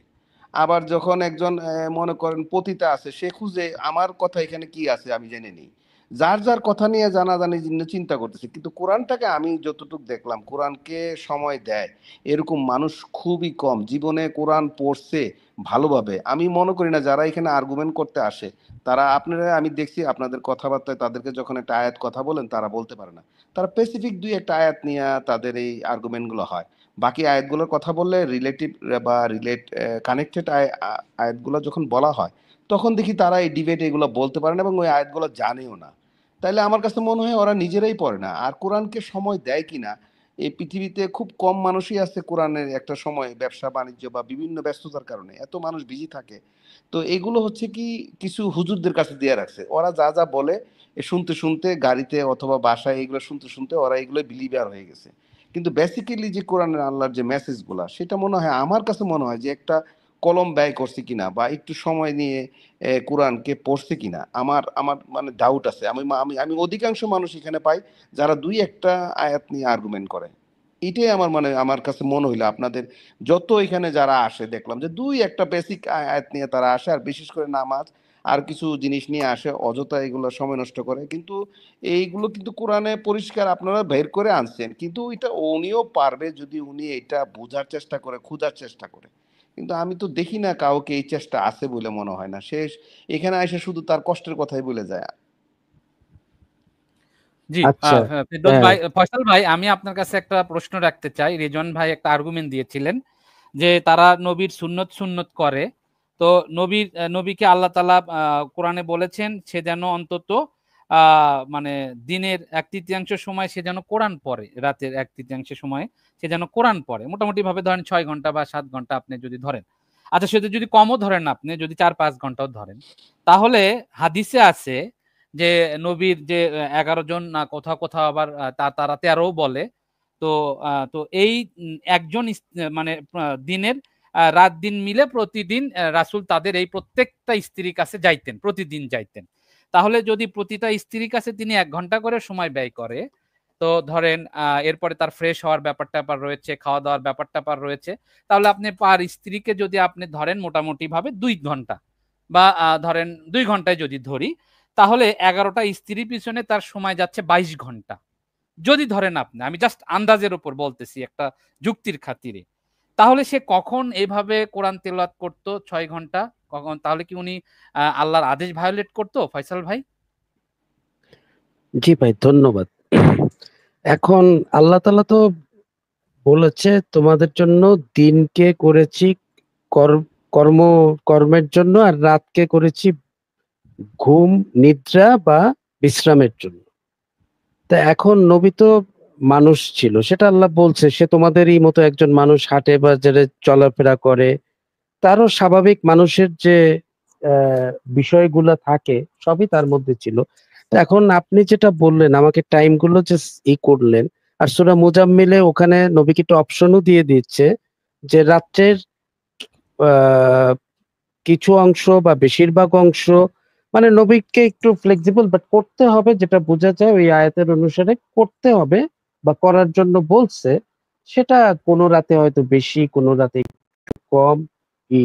তাহলে তার তো একটা ঘুম, সে তো সারাদিন আবার বলছে তুমি তো সারাদিন কর্মব্যস্ততা তোমার, তাহলে সারাদিন কর্মব্যস্ততা, তারপরে তাহাজ্জুদের একটা বড় ডিউটি, যেটা আমরা এই সূরার আয়াতের অনুসারে, সূরার অনুসারে ধরে নিতে পারি এটা একটা রেগুলারই বলা যায়।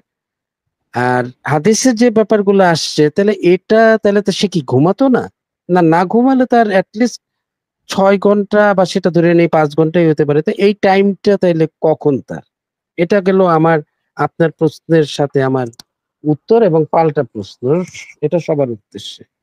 এবার আমি ভাইকে একটা প্রশ্ন করব, সেটা হচ্ছে আমি জানি না সে উত্তর ওইভাবে দিবে কিনা।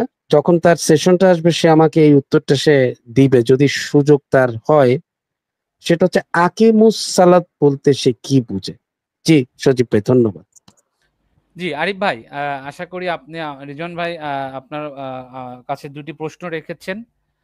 ফয়সাল ভাই একটি প্রশ্ন রাখলেন, আপনি যদি আগ্রহী হন তাহলে প্রশ্নগুলোর উত্তর দিবেন। আরিফ ভাই শুনতে পাচ্ছেন?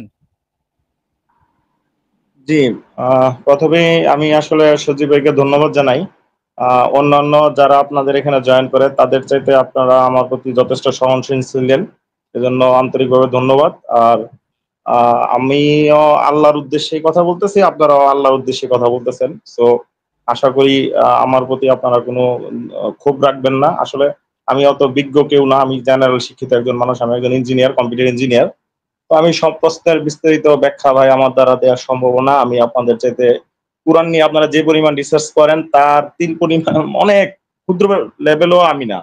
এটা বলতে পারেন আমাদের যে সিস্টেম, ধর্মীয় যে সিস্টেম, এটারই ব্যর্থতা। কারণ আমরা যখন মাদ্রাসায় গেছি তখন ভাই খালি আলিফ ভাই শিখাইছে, সূরা শিখাইছে, কিভাবে নামাজ পড়তে হয়। কিন্তু নামাজের মধ্যে যে কি বলি এই জিনিসটা ভাই আজকে 40 বছর পরে আমি শিখতেছি। হ্যাঁ, এতদিন শুধু মুখস্থই করছি। তাহলে যে সূরা ফাতিহাতে কি বলতেছি এটা আমি রিয়েলাইজ করেই বলি, কিন্তু এতদিন 40 বছরের আগ পর্যন্ত আমি করি নাই।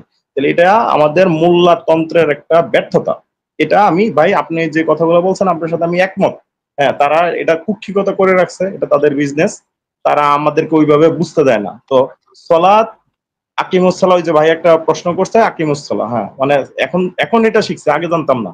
তো বলছে সালাত প্রতিষ্ঠা করা। ইভেন আমি সালাতের অর্থ আমি কয়েকজন আলেমের কাছেও জিজ্ঞাসা করছি, আমি আসলে নোট ডাউন করতে পারি নাই। একজন আলেম আমাকে বলছে যে সালাতের অর্থ অনেক ব্যাপক, উনি আমাকে 4টা অর্থ বলছিল। তার মধ্যে একটা বলছিল যে সালাত অর্থ হচ্ছে একটা কানেকশন করা, সালাত অর্থ দুয়ার ক্ষেত্রেও হয়, সালাত এহসানের ক্ষেত্রে হয়, সালাত সম্মানের ক্ষেত্রে হয়, এরকম সে আমাকে বলছিল। তো দেখেন ভাই, এখন এত বিস্তারিত আমি তো আলেম না, হ্যাঁ আমি ওগুলা দিতেও পারবো না। ওই যে বললাম যে আমরা ভাই দুনিয়া শিক্ষার জন্য জীবনের বড় সময় ব্যয় করে ফেলছি, কিন্তু আখেরাতের শিক্ষাটা ভাই ছোটকাল থেকে শিখি নাই। এটা আমাদের সমাজের ব্যর্থতা, আমাদের ওই যে বললাম মোল্লাতন্ত্রের ব্যর্থতা। আমাকে তো প্রথমেই শিখানো উচিত ছিল যে এই যে সূরা ফাতিহা যে পড়তেছো, কি পড়তেছো শিখো। তো ভাই ওটা শিখে নাই বলেই তো নামাজের মধ্যে আমার মন টিকে না, কারণ আমি আল্লাহর সাথে কি বলতেছি আমি তো জানি না। আর ওই যে রিজন ভাই সম্ভবত একটা কথা বলছিল ওই যে নামাজের ব্যাপারে, ওটা আমি ভাই যতটুকু একটু বুঝি। একটু ভাই, আমি আকিমুস সালাত আপনি কমপ্লিট করেন, আপনি কি বুঝেন সেইটা আমি আপনাকে জানতে চাইছি। আপনার হুজুর কি বলছে, অমুক কি বলছে, এই মুহূর্তে আকিমুস সালাতা বলতে আপনি কি বুঝেন সেটা আমি প্রশ্ন করছি, এটার উত্তরটা দেন, আপনারটা আমি দিন। এখন আমার অল্প জ্ঞান আমি যেটা বুঝি সেটা হচ্ছে ওই যে আকিমুস সালাম মানে সালাত প্রতিষ্ঠা করা। তো এই প্রতিষ্ঠা এটা শুধু মানে পড়ার মধ্যে সীমাবদ্ধ রাখলে হবে না। এখানে ওই যে বললাম যে 3-4টা ব্যাপার আছে। সালাত হচ্ছে 7 কাজ, সালাত হচ্ছে দোয়া, এগুলো এগুলোকে আমি সালাত হিসেবে মনে করি।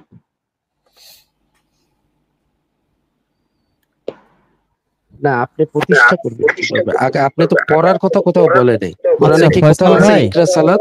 ফয়সাল ভাই, আমি সমাজে যখন সলাৎ প্রতিষ্ঠা করব, ফয়সাল ভাই, ওনার ওখানে ইকো হচ্ছে অনেক, উনি সম্ভবত দুইটা ডিভাইস চালাচ্ছে। ফয়সাল ভাই, তিনি না ভাই আমি বললেন যে দুইটা সালাত ডিভাইস অর্থ আমি হচ্ছে, লাউড স্পিকার দিছি, লাউড না না না না না, আমি একটু যুক্তি খণ্ডনে যাচ্ছি। তিনি বললেন যে সালাত অর্থ হচ্ছে দোয়া। দোয়া তো নিজেই একটা আরবি শব্দ। তো আল্লাহ যেখানে আরবি শব্দ দোয়া আলাদা ডিফারেন্ট, তো সেখানে দোয়া না বলে আল্লাহ সালাত বলবে মানে মানুষকে কনফিউজ করার জন্য, এটা কি আপনার মনে হয় ফয়সাল ভাই? এটা হচ্ছে আপনার কাছে আমার প্রশ্ন। অ্যাকচুয়ালি ওইটাই, এটা তো মানে আমি কি বলবো এখন, যেটা আর কি সচরাচর পাই, উনি ওটা বলতে করতেছে না যে আকিমুস সালাতার এটাকে প্রতিষ্ঠা করাটাকে তারা অন্যভাবে করে আহ্বান করা, হ্যাঁ, আচ্ছা আবার ফয়সাল নামাজ ভাই, পড়ার কথা সে বলছে। এখন ইকরা নামাজ তো কোথাও নাই, উনি আর যেটা ফয়সাল ভাই দোয়া আমি এটা তো আপনাকে আরেকটা মিলি। প্রশ্ন করতে চাই, আপনাকে করতে চাই প্রশ্নটা ফয়সাল ভাই। আপনি জি ভাই, যেহেতু ডিল করতেছেন, প্রশ্নটা জি হচ্ছে আম কি কোথাও কাঁঠাল রূপ ধারণ করতে পারে, নাকি আম সব জায়গাতে আম,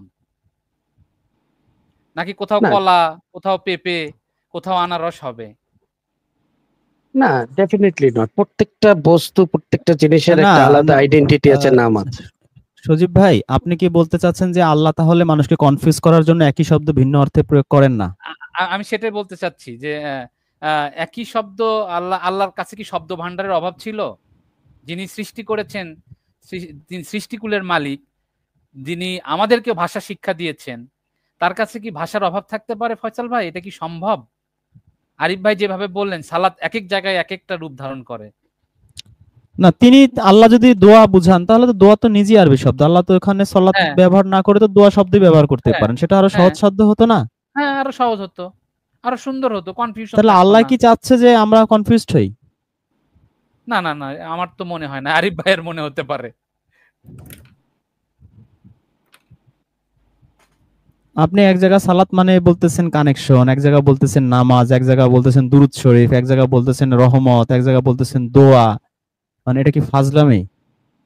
রহমত নিজেই আরবি শব্দ, দোয়া নিজেই আরবি শব্দ। যেখানে আল্লাহ রহমত শব্দ বলবে, যে আল্লাহ কোরআনে বলেছে সূরা ইউনূসের 57 আয়াতে, কোরআন নাজিল করেছি, কোরআনে আছে তোমাদের জন্য শিফা, নূর ও রহমত। তো আল্লাহ ওখানে বলতে পারতো কোরআনে রয়েছে তোমাদের জন্য শিফা, নূর ও সালাত, সালাত, কেন সালাত হ্যাঁ বললো না? আমার রহমত সমগ্র বিশ্বজাহান ঘিরে থাকে, আল্লাহ বলতে পারতো আমার সলাৎ সমগ্র বিশ্বজাহান ঘিরে থাকে, নাকি? হ্যাঁ, তো আল্লাহ তাই যদি কেন হয়, রহমতের জায়গায় তো ঠিকই রহমত ব্যবহার করছে, তো সালাতের জায়গায় হ্যাঁ কেন রহমত ঢুকাই দিল? এটা তো আসলে আল্লাহ দেয় না। এই যে আরিফ ভাইয়ের মতো যারা মানে কিছু মানুষ রয়েছেন, তারা এটা আসলে জোর করে ঢুকিয়ে নিয়েছেন। আচ্ছা ভাই জোর করে না, ওনার ওখানে প্রচন্ড ইকো হয়, ওনার কথা ডাবল ডাবল আসে। আচ্ছা আরিফ ভাই আমার আপনি ডাবল লাউড ডাবল স্পিকার দিয়ে আচ্ছা, আমি করেন। জি, ভলিউম আপনার কমাই আপনার দিয়ে ডাবল এখন ডাবল দেখেন আসে। Double double. আমি আমি তো লাউড স্পিকার দেয়া, কিন্তু এটা ডাবল হওয়ার কোনো কারণ আমি দেখতেছি না। আচ্ছা একটু যাক, ভলিউম আপনি কমায় আপনি দেন। যে শব্দের কথা বলতেছেন, আমি জেনারেল শিক্ষিত যেহেতু শব্দ নিয়ে আপনাকে আমি উত্তরটা দিতে পারি, হাদিস কোরআনে দিয়ে পারবো না। সেটা হচ্ছে আপনি যখন আমের সাথে কাঁঠাল লাগান তখন সেটা ফল, এই আমটা তখন ফল, হ্যাঁ। আর না, যখন আপনি আমের সাথে প্রশ্নটা বোঝেন আপনি নাই লাগান, ভাই। না না না, আপনি প্রশ্নটা আবার না, বোঝেন। আপনি যখন আপনি আপনি আপনি বোঝেন নাই, আপনি যেদিকে যাচ্ছেন সময় নষ্ট হচ্ছে আমাদের। আপনি কথা আপনি প্রশ্নটা কথা বোঝেন বল, আগে, আমি আবার আবার বলি, শোনেন আগে ঠান্ডা মাথায় ভাইজান, প্রশ্নটা বোঝেন। আপনি একজন আইসিটি বা ইনফরমেশন টেকনোলজির টিচার কিংবা কিনা আমি ঠিক জানি না, এনিওয়ে, তো আপনি প্রশ্নটা বোঝেন। রহমত নিজে একটা আরবি শব্দ, দোয়া নিজে একটা আরবি শব্দ। তো আল্লাহ কোরআনে রহমত শব্দটা অজস্র বার ব্যবহার করেছেন, যে আমার রহমত সমগ্র বিশ্বজাহান ঘিরে থাকে, কোরআনে তোমাদের জন্য হয়েছে রহমত, মুমিনদের প্রতি থাকে আমার রহমত, সকল মানুষের প্রতি থাকে আমার রহমত, যে আল্লাহর রহমত থেকে নৈরাশ হয় সে হয় পথভ্রষ্ট। তো রহমত শব্দটা তো আল্লাহ পারফেক্টলি ইউজ করছে। সালাত শব্দ আল্লাহ ডিফারেন্টলি ইউজ করছে, কিন্তু আপনারা বলতে চান আল্লাহ সালাত মানে রহমত বুঝাইছে বা অনুগ্রহ বুঝাইছে। সূরা বাকারার 157 নম্বর আয়াতে এই এই এই এই অর্থ বা এই ব্যাখ্যাই তারা দেয়। ইভেন দোয়া শব্দটা আল্লাহ অজস্র বার ব্যবহার করেছেন, এবং সূরা বাকারার 186 আয়াতেই সেখানে আল্লাহ বলছেন যে তোমরা আমাকে ডাকো, আমি তোমাদের ডাকে সাড়া দেবো। 155-তে 52-তে বলেছেন, 55-তে বলেছেন, 57-তে বলেছেন যে তারা তোমাকে জিজ্ঞেস করে, আমার বান্দারা জিজ্ঞেস করে আমি কোথায়, বলো আমি তাদের কাছেই থাকি, যখনই তারা আমাকে ডাকে আমি তাদের ডাকে সাড়া দিই। তো ডাকের আরবি হচ্ছে এই দুয়া। আমার বান্দারা আমাকে ডাকে, আমি তাদের ডাকে সাড়া দেই। যখনই ডাকে সাড়া দেই, বিভিন্নভাবে আল্লাহ দুয়া শব্দটা ব্যবহার করেছেন। তো দুয়ায় কোনো ঝামেলা হয় না। দুয়ার অর্থ সব জায়গায় ওনারা দুয়াই লিখেছেন বা ডাকে লিখেছেন। রহমতেও সমস্যা হয় না, সব জায়গায় এর অর্থ রহমত বা অনুগ্রহ লিখেছেন। সালাতে এসে কেন ফাজলামি করলেন, এটা হচ্ছে আপনার কাছে আমার প্রশ্ন। ফাজলামিটা কেন রহমত বা দুয়া শব্দে করলেন না? কেন এই সালাতের মধ্যেই তাদের ফাজলামিটা করতে হইলো? আপনি কি প্রশ্নটা বুঝতে পেরেছেন, না আমি আরো একবার করব? আশা করি না বুঝতে ভাই, পেরেছেন ভাই। আমি আপনার, হ্যাঁ আপনার কথা আমি বুঝতে পারছি। আপনি আপনি যে কথাগুলো বলছেন এগুলো আসলে ভাই আমার দ্বারা সবগুলো খণ্ডানো সম্ভব না ভাই, আমি আগেই বলছি। হ্যাঁ, আমি তো ভাই মানে আলেম না। হ্যাঁ, আমি সাধারণ জেনারেল শিক্ষিত মানুষ, সবগুলো আমি করতে পারবো না। তবে যেটা আমি লজিক্যাল চিন্তা করে আমি আপনাকে প্রশ্নটা করছি। হ্যাঁ, এই মসজিদ গুলাতে কি হবে আপনি যেটা বলতেছেন, সেটা যদি হয়, যদি মসজিদ গুলাতে যে রিচুয়াল নামাজ আপনি বলতেছেন, এটা থেকে ধরেন বিরত হয়ে গেল সবাই, তাহলে এই মসজিদে আরে তাহলে ভাইরে, কি কাজ মসজিদ হবে? তো পরে ভাই, মসজিদ পরে। আগে বিয়ে করেন, সংসার করেন, তারপর সন্তান। বিয়ের আগেই সন্তান সন্তান এক পীরের কাছে গেছে সজীব ভাই, ফয়সাল ভাই, ইশতিয়াক ভাই আছেন, আপনাদের একটা গল্প না বলেই একেবারে নয়, কারণ আরিফ ভাই প্লিজ আইসিটি প্লিজ পড়তে পড়তে না সহজ জিনিসগুলো জটিল করে ফেলে।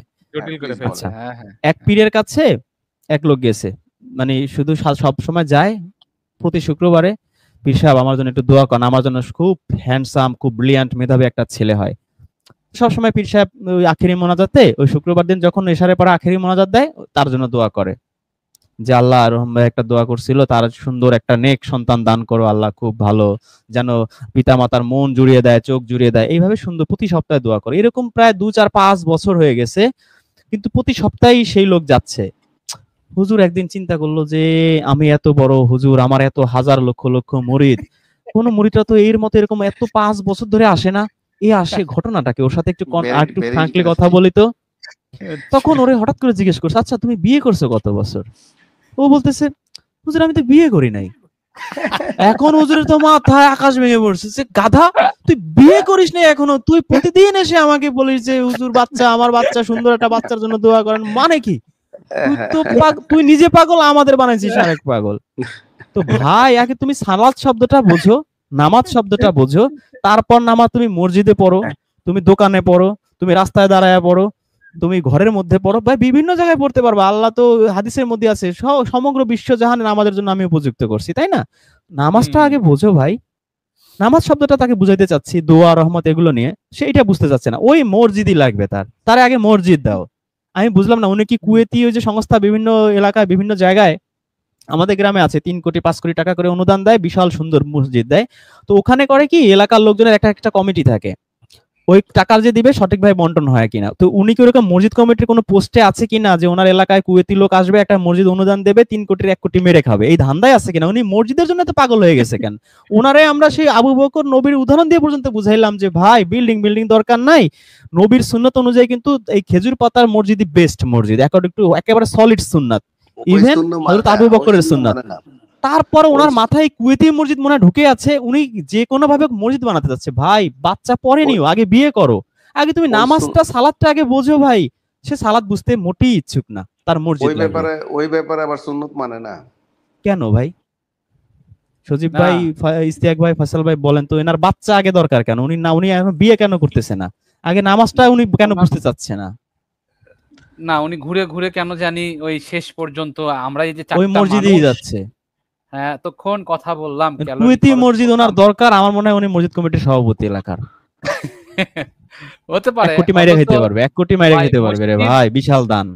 মসজিদ যদি এতই জরুরি হয়ে থাকে, তাহলে যে বুরকিনা ফাসোর যে বর্তমান প্রেসিডেন্ট, সামরিক প্রেসিডেন্ট, ওই যে ইব্রাহিম তাওরে, সৌদি আরব ইব্রাহিম তাকে তাওরে, 200 না 300 মসজিদ করে দিতে চাইছিল ফেরদৌস ভাই। রাইট। সে বলছে যে লাগবে না আমার মসজিদ, তুমি পারোতে হাসপাতাল করো, শিক্ষা প্রতিষ্ঠান করে দাও। সঠিক সঠিক। সমস্যাটা তো ওখানেই তো। এটা হলো একটা প্রোডাক্ট, মনে করেন আপনি একটা প্রোডাক্ট বিক্রি করতে পারলে, এখানে তাদের রিচুয়ালের মধ্যে চলে আসতে পারলে তাদেরকে শাসন করা সম্ভব, সহজ। তাদের যে মুরিদ হবে, এটা তো অলিখিত একটা মুরিদ, মসজিদ কেন্দ্রিক মুরিদ। এটা সারা বিশ্বে এরা করে, কুয়েত করে, সৌদি আরব করে।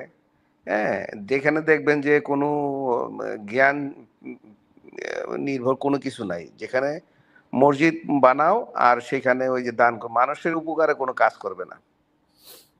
আচ্ছা, তাহলে আমি একটা করি। রিসেন্টলি আমি আফ্রিকার দেশটার নামটা একটু কঠিন, ভুলে গেছি। আফ্রিকা ওই ওই দেশটা অত বড় না, আফ্রিকার ছোট একটা মুসলিম দেশ। বলেন বলেন, একটু ও আকার ইঙ্গিতে বললে আমি বলতে পারবো, আমি আফ্রিকাতেই থাকি, বলেন হ্যাঁ, এখন আপনি শুনেন তাহলে আপনি বোধহয় বুঝতে পারবেন। প্লিজ। ওইখানে অলরেডি সৌদি আরবের সহায়তায় অনেকগুলো মসজিদ হয়েছে এর আগে। তা এখন আবার তাকে মসজিদের জন্য আবার একটা স্যাংশন বা ওরা এরকম একটা অফার দিছে, তোমাদের আরো কিছু মসজিদ আমরা এইভাবে দিতে চাই, করে দিতে চাই। তখন সে সরাসরি ডিনাই করছে যে না, আমি তো মসজিদ অনেক আছে বা যা আছে আমার জন্য সাফিসিয়েন্ট, আমি চাই না। কিন্তু যদি তোমরা সত্যিই আমাদেরকে সহায়তা করতে চাও, দান করতে চাও, তাহলে আমাদের এখানে চ্যারিটি অর্গানাইজেশন, কোনো সামাজিক প্রতিষ্ঠান, এখানে আমাদের বিভিন্ন অভাব আছে, বিভিন্ন সমস্যা আছে, এটার জন্য আমাদের অনেক সহায়তা দরকার। হ্যাঁ, বরকিনা ফাসো, তোমরা যদি বরকিনা এইসব ফাসো। সহায়তা যদি দাও তাহলে দিতে পারো, কিন্তু মসজিদে আমি নিব না, স্ট্রেট না করে দিছে। এবার আপনি হ্যাঁ, আমি তো দেখেন। ওইটাই বললাম ফয়সাল ভাই, ওই যে প্রেসিডেন্ট ইব্রাহিম তাওরে ওর নাম, ইব্রাহিম ও তাওরে। সরি ভাই, বরকিনা আমি ফাসো, খেয়াল করি না। বরকিনা ফাসো, হ্যাঁ, বরকিনা তাইলে ফাসো, হ্যাঁ হ্যাঁ হ্যাঁ, হ্যাঁ, বরকিনা ঠিক ফাসো। সামরিক শাসক কু করে আসছে এই ক্ষমতায়। ফয়সাল ভাই, জি বরকিনা ভাই, ফাসো, দেশটার নাম বরকিনা জি ফাসো। ভাই, এই হ্যাঁ, তো নামটা কঠিন বলে আমার মনে নেই। আচ্ছা আচ্ছা, বরকিনা যাই ফাসো। হোক। তো দেখেন, তাহলে মসজিদ যদি এতই জরুরি হতো, ছোট্ট একটা দেশ, 200 মসজিদ মানে সারা দেশ কাভার হয়ে যাইতো, 200-250 মসজিদ। ওনার ওনার বক্তব্যটা শুনছেন তো না? ওনার হ্যাঁ হ্যাঁ হ্যাঁ হ্যাঁ। তার একটা ভার্সন বক্তব্য বেরোইছে, এবং মানে সে কি বলছে আপনি মাথা নষ্ট হয়ে যাবে। সে পশ্চিমা শাসকদের উপরে এবং কিভাবে বিশেষ করে আফ্রিকাকে, ফ্রান্সকে লক্ষ্য করে, ফ্রান্সকে। হ্যাঁ ফ্রান্সকে লক্ষ্য করে এবং পশ্চিমা বিশ্বকে লক্ষ্য করে যে ধরনের কথা বলছে, এবং বেসিক জিনিসগুলো যেভাবে বলছে, আমি মনে হয় না কোনো রাষ্ট্রনায়ক এত বছর আমার দীর্ঘ জীবনে আমি এরকম মানে ভাষণ শুনি নাই। আচ্ছা ফয়সাল ভাই, ফেরদৌস ভাই, একটা জি। ব্যাপার কি উনি সারা পৃথিবীকে মেসেজ দিলেন না এই মসজিদটার প্রস্তাব প্রত্যাখ্যান করে? মসজিদ কেন, আপনি এই যে মরক্কোতে এবার কুরবানি হয় নাই জানেন, বলছে যে না পরিবেশের উপরে প্রভাব পড়বে। মরক্কোতে কুরবানি নিষেধ। না, মরক্কোর ব্যাপারটা অন্য অন্য কারণে, ওইখানে যে পশু কমে যাচ্ছে এই কারণে, আমি ওইটা পড়েছি হ্যাঁ, বিস্তারিত। প্রভাব হ্যাঁ পড়তেছে, বাট এটা যে খুব হ্যাঁ জরুরি কিছু না। এটা যদি আমাদের দেশে হয়, বললেন তো মোল্লারা তো মাথা ফাটা ফেলাবে রাষ্ট্রের। হ্যাঁ হ্যাঁ হ্যাঁ, তা তো অবশ্যই, কিন্তু এই আপনি তো ইব্রাহিম একটা তাওরে। সিচুয়েশন বুঝে ব্যবস্থা নিতে পারেন, তাই না? নিতেই পারেন, কিন্তু সেটা আমাদের দেশে এগুলো নিতে পারবে কিনা বলেন তো। না না, তা তো অবশ্যই অবশ্যই নিতে পারবেন না। আমার তো মনে হয় মসজিদের জন্য স্যাংশন আসলে এই যে আমাদের আরিফ ভাইয়ের মতো অনেকে হয়তো বলবে না না, মসজিদটা জরুরি, মসজিদ করতে হবে, দরকার, এটা লাগবেই, একটা থাকলে হয়তো শুনেন বলে আরেকটা দানের লাগবে। কথা, আগে আমি অনেক আগে আগে মসজিদে দান করতাম, বুঝছেন? পরে আমি যখন এই কোরআন আয়াতগুলা পড়লাম, কোথায় দান করবো, কুল বলো কোথায় দান করব? হ্যাঁ, পিতামাতা, হ্যাঁ, মুসাফির, তারপরে এগুলা, হ্যাঁ, আল্লাহ তখন মানে অন্য নবীকে জিজ্ঞেস করতো কোথায়, মানে দানটা কোথায় করবে। আল্লাহ পরিষ্কার বলে দিছে, অথচ আমরা কোথায় কোথায় আগে এগুলো করতাম। তো এখন এই যে মসজিদ কেন্দ্রিক ব্যবসাগুলা, এগুলো ভেঙে ফেলবে। তো এগুলো শুনলে তো মানুষের মানে সত্য প্রকাশ পেয়ে যাবে, এই জন্য এগুলা বলে না কেউ। ভাই ফেরদৌস ভাই, আমার সব থেকে মর্মান্তিক লাগছে কোথায় জানেন? এলাকাতে এমনও পরিবার রয়েছে যারা ইফতারি কিনতে পারে না, ইফতারি খেতে পারে না। আপনি তাদেরকে ইফতারির সহযোগিতা না করে মসজিদে আপনি বেশ সুন্দর করে পরিপাটি করে ইফতারি পাঠিয়ে দিচ্ছেন। হ্যাঁ, কারণ ওইখানে ওই যে হুজুররা খাবে, মুসল্লিরা খাবে, আপনি সওয়াব কামাবেন। ওই ব্যক্তি, ওই ফ্যামিলি মসজিদের পাশে দিনের পর দিন চিকিৎসা অভাবে পড়ে রয়েছে। ওই ব্যক্তির কন্যার বিবাহ হয় না অর্থের অভাবে, আর আপনি মসজিদে এসি লাগানো নিয়ে ব্যস্ত, টাইলস লাগানো নিয়ে ব্যস্ত, থাই লাগানো নিয়ে ব্যস্ত। কারণ ওই যে আপনাকে সোয়াব কামাতে হবে। ফেরদৌস এখন ভাই, তো আপনার কি মসজিদ, মনে ভাই হয়? অনেক অনেক রাত হয়েছে, আমি একটা মিনিট কথা বলে আমি চলে যেতে চাই। হ্যাঁ, জি জি সজীব জি। ভাই যে কথাগুলো বলছেন আমি একটাতেও কিন্তু অপোজ করি না। হ্যাঁ, খেজুর পাতার মসজিদেও আমি নামাজ পড়তে আমার কোনো সমস্যা নাই, আমি আপনার এই কথায় একমত। এতে আমার কোনো সমস্যা নাই, এই মসজিদের চাকচক্য তো আমার প্রয়োজন নাই। ইভেন যে ইমাম নামাজে টাকা নেয় না, আমি তার পিছনে নামাজ পড়তে স্বাচ্ছন্দ্য বোধ করি, এটা আগেও বলছি। তো আপনারা যতগুলো অসামঞ্জস্য বলতেছেন, প্রত্যেকটা অসামঞ্জস্য গুলোকে আমিও দেখছি একইভাবে। হ্যাঁ, আমিও দেখতেছি। এগুলোর এগেনস্টে না কথা আপনি বলা দেখেন নাই, যায়। আপনি বারবার ওই খেজুর পাতা শোনেন, আপনি দেখেন নাই, আপনি দেখেন ওই নাই, জায়গায় আপনি ওই দেখেন নাই। নামাজের মধ্যেই আছে আপনি উনি। বারবার ওই খেজুর পাতা আর বেতন বেতন ইমামের বেতন এইটার মধ্যে ঘুরতেছেন বারবার। আপনাকে নামাজের মধ্যে আমি দুইটা আর্গুমেন্ট দিছি, প্লাস আপনাকে করার জন্য একটা প্রশ্ন দিছি, সেখানে খুব সুকৌশলে এড়িয়ে গেছেন। আমার জানি না, জ্ঞান নাই, বুঝি না, নতুন, টিনেজ, নিব্বা, নিব্বি, ভংচং বলে টলে কাটায় গেছেন জায়গা মতো যখন ছাই দিয়ে ধরছি। আপনার স্ট্রং পয়েন্ট কোনটায়? ভাই আমিও একমত, আপনাদের সাথে একমত, ইমামদের বেতন দেয়া যাবে না, একমত, খেজুর পাতার মসজিদে একমত, একমত। আপনার এই একমত একমত গান ভাই বহুক্ষণ ধরে শুনতেছি, ভালো লাগতেছে না আর। আপনি টু দা পয়েন্টে যদি কথা বলেন বলেন, আর নাইলে ওই যে তাহলে পুরন গানটা আবার চালান, ভাই আমি জানি না, বুঝি না, আমি বোকা, আমি নিব্বা, নিব্বি, টিনেজ, এই গানটা তাহলে আবার গান আমি শুনি, আমরা সবাই শুনি। 200 জন এখনো আছেন, আপনার কথা শুনছেন। সবকিছুতেই মানতেছে, বাট ওই যে নামাজ তো আর মানে আচ্ছা ভাই ঠিক আছে, আপনি যে উদ্দেশ্য নিয়ে আপনি মাঠে নামছেন আপনি সফল হন, তবে আপনার যেই ল্যাঙ্গুয়েজ আপনার এটা চেঞ্জ করতে হবে। হ্যাঁ, এই যে আব্বাসি হ্যাঁ। হুজুররা মানুষকে বুঝতে পারে না এই ল্যাঙ্গুয়েজের কারণে। আপনার আপনার আপনার সাথে আমি কি ল্যাঙ্গুয়েজ বলছি? আপনার সাথে আমি কি ল্যাঙ্গুয়েজ বলছি? আপনি 1.5 ঘন্টা ধরে আমাদের 4টা মানুষ আমরা কুরআন দিয়ে বুঝাইতেছি, সূরা মুজাম্মিল দিয়ে বুঝাচ্ছি, বানি ইসরাইল দিয়ে বুঝাচ্ছি, বাকারা দিয়ে বুঝাচ্ছি। আপনি বলতে পারবেন 1.5টা ঘন্টা আপনি একটা আয়াত কুরআন থেকে বলতে পারছেন? আপনারা কি আমরা মন গড়া বুঝাচ্ছি? অ্যাকর্ডিং টু কুরআন বুঝাচ্ছি, তারপর যে হাদিস মানেন সেই হাদিস দিয়ে বুঝাচ্ছি। তা আপনার মাথায় ঢুকতেছে না। আপনি বলতেছেন আপনার ইমোশনাল কথাবার্তা, আর যে দাদুর কাহিনী বলতেছেন ওগুলো আমি সজীবে আমরা বুঝতেছি কোন থিওরি আপনি মারতেছেন। আপনি কোরআন দিয়ে বলেন, ভাই কোরআনে অমুক সূরা এইভাবে আছে, এটা কিভাবে, তা তো পারতেছেন না। কোরআন দিয়ে আপনাকে প্রশ্ন করতেছি, ইভেন আপনাকে বুঝাচ্ছিও কোরআন দিয়ে, ইভেন আপনাকে প্রশ্ন করতেছি কোরআন দিয়ে। কি সজীব ভাই? হ্যাঁ অবশ্যই, উনি তো প্রশ্নগুলো একটা কোরআন আয়াত দিয়ে করতেছি না? বুঝতে পারছেন। দুইটা আর্গুমেন্ট দিছি কোরআনের বাইরে, না না প্লাস আপনাকে যে প্রশ্নটা ওনাকে করতে বলছি সূরা বানি ইসরাইল 10 নম্বর আয়াত, কোরআনের বাইরে। এড়িয়ে গেছে, এড়িয়ে তখন গেছে উনি কি করলো? আমি বুঝি না, আমি জানি না, এই ধরনের একটা চালাকি করলো না? হুম, করে আবার কোথায় গেল? আবার সেই প্রথম জায়গায়, আপনাদের সাথে নামাজে আমি গেল। একমত, বেতন দেয়া যাবে না, খেজুর পাতার মসজিদে আমার সমস্যা নাই। ভাই এই পুরন গান তুমি কেন গাও? তুমি নতুন কিছু বলো। এটা বলছি, মানে এখন কি ব্যাপারটা বলতেছে? ওইরকম। আপনাদের ব্যবহার ভালো না।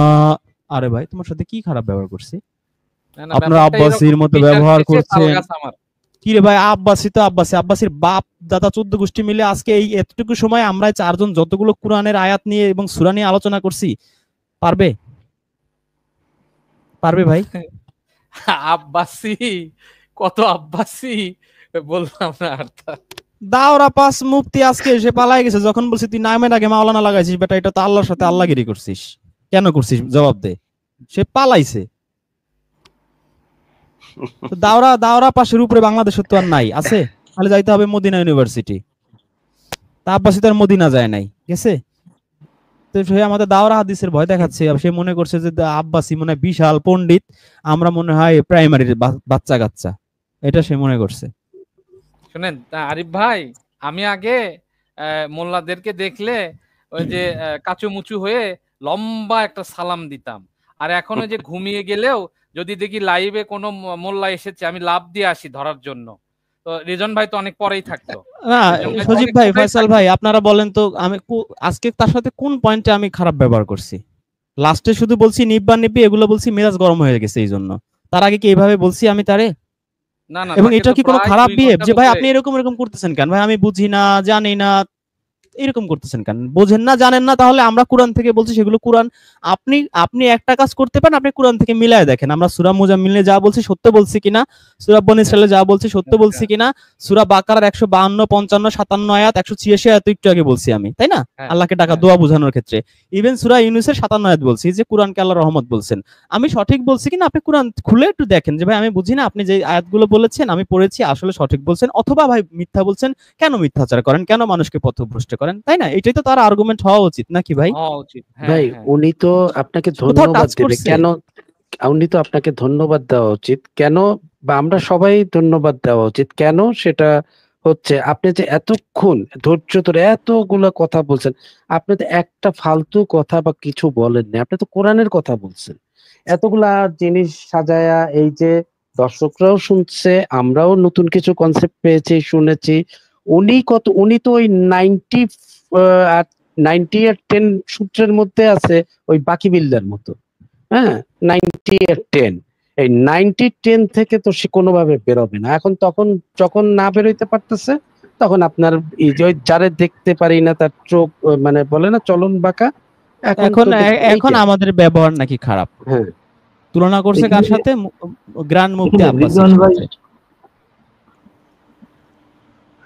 মানে একজন মানুষ এতক্ষণ থেকে কথা বললে তার মেজাজ তো এমনি খারাপ হয়ে যাওয়ার কথা। কোরআনের রিজওয়ান কথা ভাই বললে যতক্ষণ বোঝাচ্ছে, কোরআনের কথা বললে এই কথাটা শুনে তো আমারই মেজাজ খারাপ হয়ে যাচ্ছে, তারপরে বুঝতে চেষ্টা কোনটা করছেন শুনে? সে। কোনটা শুনে? ওই যে এই যে আরিফ ভাইয়ের কথা শুনে। আরিফ আইসিটি একে হ্যাঁ। এতক্ষণ থেকে বোঝাচ্ছেন, আরিফ এর এক কথা বারবার শুনে আমারই তো মেজাজ গরম হয়ে যাচ্ছে। আর আপনি বারবার বলতেছেন আপনার তো মেজাজ খারাপ হবে, এটা স্বাভাবিক। ওই ঘুরে ফিরে ওই নামাজটার মধ্যেই আটকায় আছে, সমস্যা ওখানে আর কি, যেটা মানতে ভাই তার পারে না। না, চালাকিটা তার ধরতে তো নামাজ পেরেছেন? নিয়েও তো প্রশ্ন করছি ভাই, ইশতিয়াক ভাই। আমি তো তাকে নামাজ নিয়ে 3টা আর্গুমেন্ট দিছি, সে কি ছুঁইছে? একটা আর্গুমেন্ট সে ছুঁইছে? তখন এসে কি বলতেছে আপনি খেয়াল করেন না? ভাই বুঝি না, আমি নতুন, ভালো করে কোরআন পড়ি নাই কারেক্ট, বলে ওই এটুক বলে সে একটা জায়গায় সে ঢুকে নাই। ওইটা সে আপনি খণ্ডন যেভাবে করতে পারে বোঝাচ্ছেন নাই তো, ভাই, ওই ও জন্যই তো বোঝার আমি চেষ্টা করলে বললাম বুঝতে যে পারতো। কেন যেন যারা আসে আমার কাছে মনে হয় এরা কেউ কোরআন পড়ে না, শুধু শুইনা টুইনা আসে। তো সুতরাং শুইনা যারা আসবে তাদের ইয়ে থাকবে খুবই কম, তারা টিকতে পারবে না এখানে। যদি শুনে আসে, অধিকাংশ মানুষই শুনে আসতেছে যে এইখানে কোরআন নিয়ে কথাবার্তা হয়, এখানে নামাজ তো নিষেধ, এখানে এই তখন এইগুলোর মধ্যে আসে, ঢুকে ওনার সন্দেহ উনি নিয়ে ওনার সন্দেহই মানে বলতে থাকে, ওনার সন্দেহের কথা, প্রেডিকশনের কথা, অনুমানের কথা, কিন্তু বাস্তবিক যে কোরআন এটা বলতেছে এটা খণ্ডন করতে পারতেছে না। ঠিক আছে, তাহলে তুই যেহেতু জানিস না, তুই আমরা তো রেফারেন্স দিছি স্পেসিফিক, সূরা বানী ইসরাঈল 110, সূরা ইউনূস 57, সূরা বাকারা 157, 186। তুই একটু দেখ, 2 মিনিট সময় লাগে, আমরা তো অনেকক্ষণ ধরে কথা বলছি। দেখে তারপরে বল যে ভাই আপনারা ভুল বলছেন, তাই না? আমরা তো হ্যাঁ, আসমান জমিন থেকে কিছু বলি নাই। আর এখন বর্তমান যুগে সবার মোবাইলে কিন্তু কোরআন থাকে, ওর অনুবাদ সহ, তাই না? জি।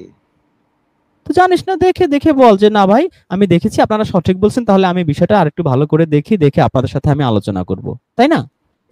স্মার্ট মুভ তো এটা কি বলে নাকি? উনি আপনার কথা একটাও শুনে নাই ভাই, উনি শুধু ওনার মতামত কিভাবে প্রতিষ্ঠা করবে এই চিন্তাতেই ব্যস্ত ছিল। হ্যাঁ, উনি আসলেই আমাদের কথা শোনে নাই। উনি শুধু কখন সুযোগ পাবে আর বলবে ভাই মসজিদ ছাড়া কেমনে হবে, নামাজ কি এমনি আসমান থেকে উড়ে আসছে নাকি, ইমাম সাহেবের বেতন দেওয়া যাবে না, এটার সাথে মানে উনি ওই 4-5টা লাইনই ওনার মুখস্থ, ওইটা কি কখন বলবে এই ইসে ছিল। আমরা যা বলছি ওনার কানের পাশ দিয়েও যায় নাই, অথবা এক কান দিয়ে ঢুকাইছে আর এক কান দিয়ে বের করে ফেলছে। এটা ভাই একেবারে পারফেক্ট টু দা পয়েন্ট ধরতে এখানে পারছে। যারা শুনতে আসে তারা অনেকে মেনে নিতে মানার বিষয়টা খুবই কম, ওরা ভিতরে ওরা বন্ধ করে আসে। যত কিছুই বলুক আমি কিন্তু আমার ধর্ম হারা হব না, সোজা কথা। তুই হোস না ধর্মহারা, তাহলে তোকে যে আমি ভ্যালিড প্রশ্নগুলো করছি সেগুলোর উত্তর দে। ওই যে আগে যে কনসেপ্ট মাথার মধ্যে ঢুকে গেছে, মোহর মারা।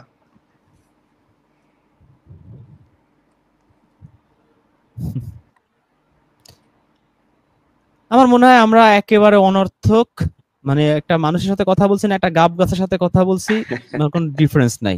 তার সাথে না, একটা গাব অসুবিধা গাছের সাথে নাই। কথা বললেও কাজে লাগতো।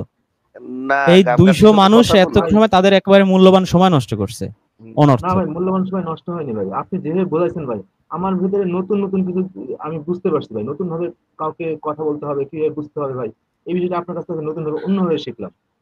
না, আপনি ওনার ব্যর্থ হয়তো হননি কোনো ভাই। কাজে লাগে না, কিন্তু ওনার মতো যারা সংশয়বাদী আছে তাদের কাজে লাগবে হয়তো। হ্যাঁ, এটা ঠিক, ওনার কাজে না লাগতে পারে, কিন্তু ওনার কে ইয়ে করে অনেকেই তো শুনতেছেন। এটা এটা সত্যি, এবং আমরাও তো প্রতিনিয়ত সমৃদ্ধ হচ্ছি রিজন ভাই আপনার কথাই। উনি হয়তো শোনেন না, এটা ওনার ব্যর্থতা। এবং এখন আরিফ ভাই শুনতে যদি হয়তো এখন শুনে থাকেন, অনুরোধ করব আরিফ ভাই, যদি আপনি এখন শুনে থাকেন আমাদের কথা, তাহলে tazkiyannafs.com-এ আসবেন। এখানে অনেকগুলো আর্টিকেল রয়েছে এবং হ্যাঁ, কোরআনের পড়বেন, পড়ে কোথায় কোথায় আমরা গোজামিল দিয়েছি, ভুল করেছি, অপব্যাখ্যা করেছি, সেগুলো নিয়ে আমাদের একদিন ছাই দিয়ে ধরবেন, আমরা তাতে ছাই খুশি দিয়ে হব, তাই না? ইয়েস ইয়েস এরকম উড়ো কথা বলে তো লাভ নাই, টু দা পয়েন্ট। আমরা যেমন আপনাকে কোরআনের রেফারেন্স দিয়ে বলেছি অমুক সূরা অমুক আয়াত, আপনি এরকম রেফারেন্স দিয়ে আমাদের ধরবেন, হ্যাঁ আমরা স্বীকার না করতে পারি, কিন্তু দর্শক তো বুঝবে যে না আপনি সঠিক বলছেন, আমরা এখানে একটা টাউটারি করতেছি, রাইট? ওটাই করছি। হ্যাঁ হ্যাঁ হ্যাঁ। আচ্ছা যাই হোক, ওনাকে নিয়ে আর কথা না বলি। অনেকে কমেন্ট করতেছে ভাই এটাকে নিয়ে আর দরকার নাই। এই এস এ ম্যাড কি লিখেছে, আপনার প্রতি নাজিল করেছি কোরআন, যাতে আপনি মানুষকে ব্যাখ্যা করে বুঝিয়ে দিতে পারেন যা তাদের প্রতি তো অবতীর্ণ হয়েছে। সূরা নাহল ভাই ওই আয়াত যে ওই 44। ওই যে আসিফ মহিউদ্দিনে ধরছিলাম যে আয়াত দিয়ে। হ্যাঁ হ্যাঁ হ্যাঁ, এটা ওই সামাদ্দা, ওই যে তো সামাদ্দা। এস এ ম্যাড কে আমরা কতবার বলছিলাম যে মামুর বেটা কুঞ্জে কুঞ্জে গুছিস চলে আয়, সে আসবে না। আসছিল তো ভাই, আসছিল। না ও আসে বেটা নাই, আমি বলছে দেখি কি? নাই। এসে হচ্ছে আসে গালি নাই দিল, তো। আমাকে ছাগল বানালো, তারপরে হচ্ছে ইয়ে করলো। আজকে আসছিল তো। না না না, হ্যাঁ, আরে না ওটা আব্দুল সালাম, ও ওটা হ্যাঁ, সরি সরি, সিলেটি সালাম, হ্যাঁ ওটা সিলেটি সালাম। সিলেটি, হ্যাঁ, ওই সিলেটি কুলাউড়া সিলেটি। আর কুলাউড়া। এটা হইছে এস এ ম্যাড, এটা হ্যাঁ নতুন। হ্যাঁ হ্যাঁ, কুলাউড়া, সরি সরি সরি। তে মামুর বেটায় রয়ে গেলে বাপের বেটা হতেই পারলে না। মা বেটা বলছি কি? এই দেখেন হামিদুর রহমান কি লিখছে, দেখেন হামিদুর মুন্না। সালামুন আলাইকুম রেজওয়ান ভাই, পাবনা জেলা থেকে শুনছি। এই যে এস এ ম্যাড কে ওনার জেলায় নিয়ে গারদে ঢুকানো যায় না, পাগলা গারদে? হ্যাঁ ঠিক, হামিদুর ভাইয়ের হাতে তুলে দিতে হবে এনায়েতপুর পৌঁছে দেওয়ার জন্য। তা হামিদুর ভাই আপনি রেজান ভাই, পাবনা থেকে এতক্ষণ ধরে শুনতেছেন, আপনি এস এ ম্যাড কে নিয়ে আপনাদের এলাকায় ওই যে এই হেমায়তপুরে নিয়ে একটু ঢুকান না ভাই, আমরা একটু বাঁচি।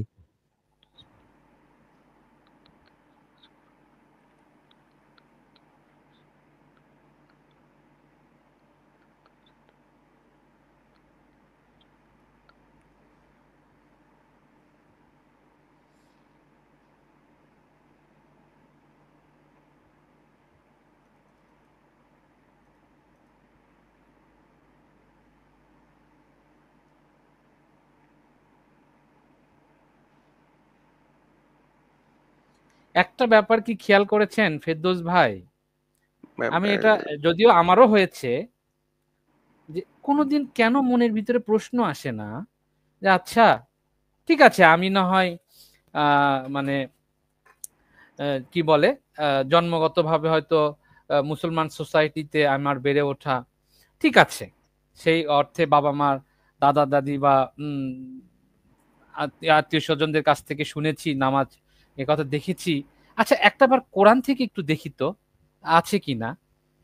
এই প্রশ্নটা কেন আসে না, যুগে যুগে এই প্রশ্ন কেন আসতেছে না ফেরদৌস ভাই, এটা আপনার কি মনে হয়? মানে আমি তো আগে থেকেই বলছি যে আমরা আসলে সজীব ভাই চিন্তা, এটা আসলে তো মুসলিমই হয়ে যাইতো। এইটা আসলে তো, এইটা মনের মধ্যে আসলে তো ইয়েস হয়েই যেত। এটা তো ভয়েই আসে না, এই ইয়েস, প্রশ্ন তো মনে মনে ভয়ই করে না, এই প্রশ্ন মনের মধ্যেও করে না। এই ঠিক প্রশ্ন আছে আসলে ভাই, 6 ঘন্টা হয়ে গেছে, আমরা দর্শকদের একটু নিস্তার দেই, আমারও মাথা আচ্ছা ব্যথা নওশাদ ঘুরাচ্ছে ভাই বুঝছেন। আমাদের সাথে অনেকক্ষণ হলে আসছিল, নওশাদ ভাই হ্যাঁ একটা কথা বলতে নওশাদ ভাই পারেন। কিছু বলতে চাইলে জাতির উদ্দেশ্যে বলে ফেলেন। সালামুন আলাইকুম রেজওয়ান ভাই, সজীব ভাই এবং আপনাদের সবাইকে।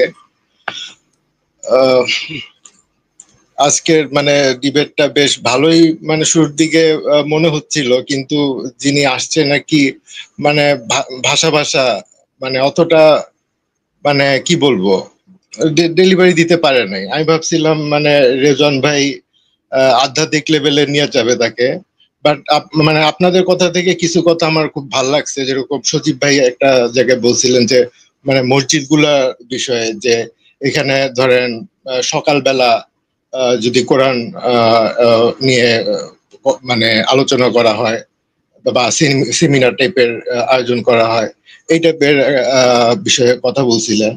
আর তারপরে হচ্ছে যে রেজন ভাইয়ের যে গল্পটা ভাল লাগলো, যে কি বলে বিয়ে করার আগেই বাচ্চা বাচ্চা নেওয়ার বিষয়টা, ওই গল্পটা।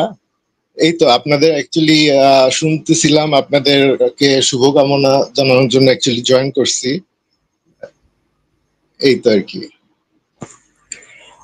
জি নওশাদ ভাই অনেক অনেক ধন্যবাদ, আপনার জন্য জি, শুভকামনা।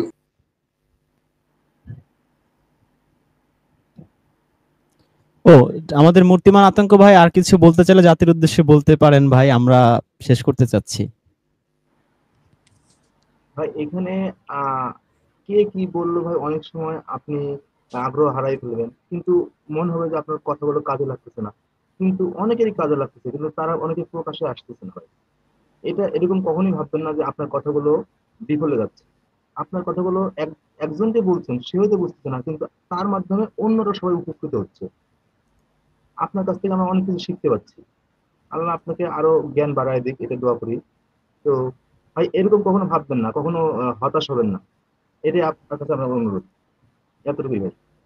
Thank you. মানে তাকে উপলক্ষ্য করে মেসেজটা অনেকের কাছে পৌঁছে যাচ্ছে আর কি। আমি সেটাই জি বলছি যে এটা হ্যাঁ হ্যাঁ ওনার কিছু উদ্দেশ্য না হোক, কিন্তু ওনাদের মতো আরো অনেকে আছে, এই প্রশ্নগুলো ওদের হ্যাঁ উত্তরগুলো কাজে লাগবে। হ্যাঁ।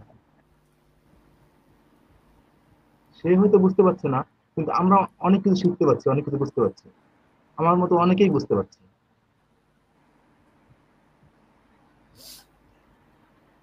জি ধন্যবাদ ভাইজান। সেতু ভাইজান শুনতে পাচ্ছেন? সালামুন ভাই। জি সালামুন আলাইকুম ভাইজান, বলুন। ভাই আমি আসলে আজকে ফার্স্ট টাইম, আমি আসলে কি বলতে চাচ্ছি, মানে আমি আসলে আপনাদেরকে খুঁজতেছিলাম। আচ্ছা আচ্ছা। মানে আমি খুব একা। হ্যাঁ, খুঁজতেছিলেন কি ভাই কল্লা ফেলানোর জন্য? না না না ভাই, ওটা না। দলে যোগ দেওয়ার জন্য। মানে আমি প্রায় 2-3 বছর ধরে একা একা জীবন পার করতেছি। মানে আচ্ছা আমার আশেপাশে আপনাদের মতো কেউ নেই। সো আমি এবং ইউটিউবেও যাদেরকে দেখি, সবারই দেখি কোনো না কোনো প্রবলেম আছে। মানে কোরআন পড়ে, বাট এট দ্য এন্ড যায় দেখি যে একটা ঝামেলা আছে। কোরআনকে ব্যবহার করে, হ্যাঁ, ইউজ করে। তা আমি চাচ্ছিলাম যে যদি এরকম কোনো আছে না, কথা বলবো 1 মিনিট, মানে কেউ নাই, মানে কারোর সাথে কথা বলার কেউ নেই। মাঝে মাঝে নিজের বউয়ের সাথে যে একটু কথা বলি, ও একটু বোঝে, তাছাড়া কারোর সাথে কথা বলতে পারি না। সো আমি এখানে আপনাদের এটা দেখলাম যে আপনাদের হোয়াটসঅ্যাপ গ্রুপ আছে, ওখানে নাকি এরকম অনেক মানুষ আছে। আর আমি ওইখানে যায়েন না ভাই, ওইখানে এরকমই যে আজকে যেরকম দেখছেন না একটু আগে, 2 ঘন্টা বোঝানোর পরে বলে যে সীতা কার মা আর সীতা কার বাপ। ওইরকম মানুষ টানুষের কথা শুনলে মোবাইলের মধ্যে ঢুকে দেখা যাবে তাদের মাইর শুরু করবেন। মানে হয়েছে কি ভাই, মানে আসলে আজকের ব্যাপারে যদি একটা কথা বলি, সেটা হচ্ছে কি, মানে আমি যে বুঝতে পারছি যে আসলে আপনি, আমি বা পৃথিবীর যে কোনো মানুষ যতই চেষ্টা করুক, সারাদিন কোরআন পড়লেও কেউ কোরআন বুঝবে না বা কোরআনের কাছে আসবে না। এটা রিজন হচ্ছে যে ফার্স্ট শর্ত হচ্ছে যে ভালো হওয়ার চেষ্টা করতে হবে নিজের থেকে, মানে যে ভালোর জন্য যে ট্রাইটা, এটাই হচ্ছে ফার্স্ট রিকোয়ারমেন্ট। এখন আমি যদি ভালোর জন্য ট্রাই না করি, হ্যাঁ, আমি উপরে যে মুনাফিক, যেটা মানে ভণ্ডামি, হ্যাঁ, উপরে আমি আমি যা দেখছি আসলে 99.99% মানুষই শয়তান। যেটা চিল্লায় সেটাও শয়তান, যেটা আস্তে সুন্দরভাবে কথা বলে ওটাও শয়তান। সো আলটিমেট মানুষের যে মানে এই জন্যই মানে আপনাদের এই যে আপনারা যে কোরআন পড়তেছেন, এতে উপকৃত কারা হচ্ছে? আমার মতো মানুষ।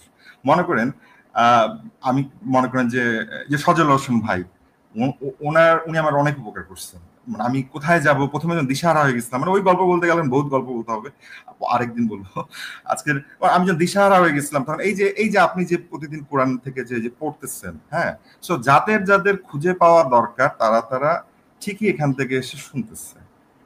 বাট ম্যাক্সিমাম মানুষ দেখবেন আসবে, শুনবে, বুঝলেও বুঝবে না, আপনি যদি খাওয়ায় দেন তাও বুঝবে না, হ্যাঁ, কোরআনের আয়াত দিয়ে বুঝালেও বুঝবে না, কারণ এট দ্য এন্ড তাদের চিন্তা ভাবনা ওই ফিক্সড, কারণ ওদেরকে আটকায় দেওয়া হয়েছে, ওরা আসতে পারবে না, কারণ ভিতরে তারা ভালো না।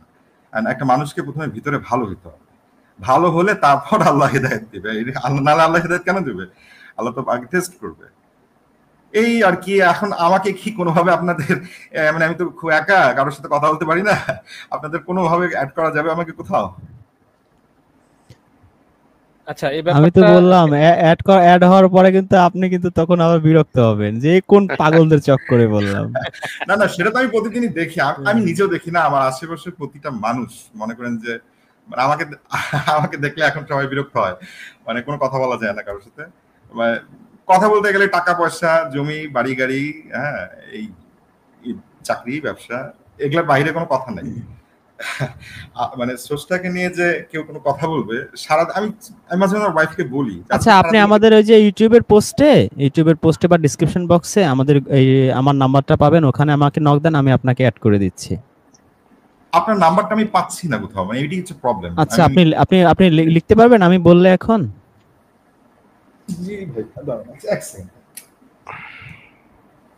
আচ্ছা, প্রাইভেটে নয় দিয়ে দেন রিজন ভাই।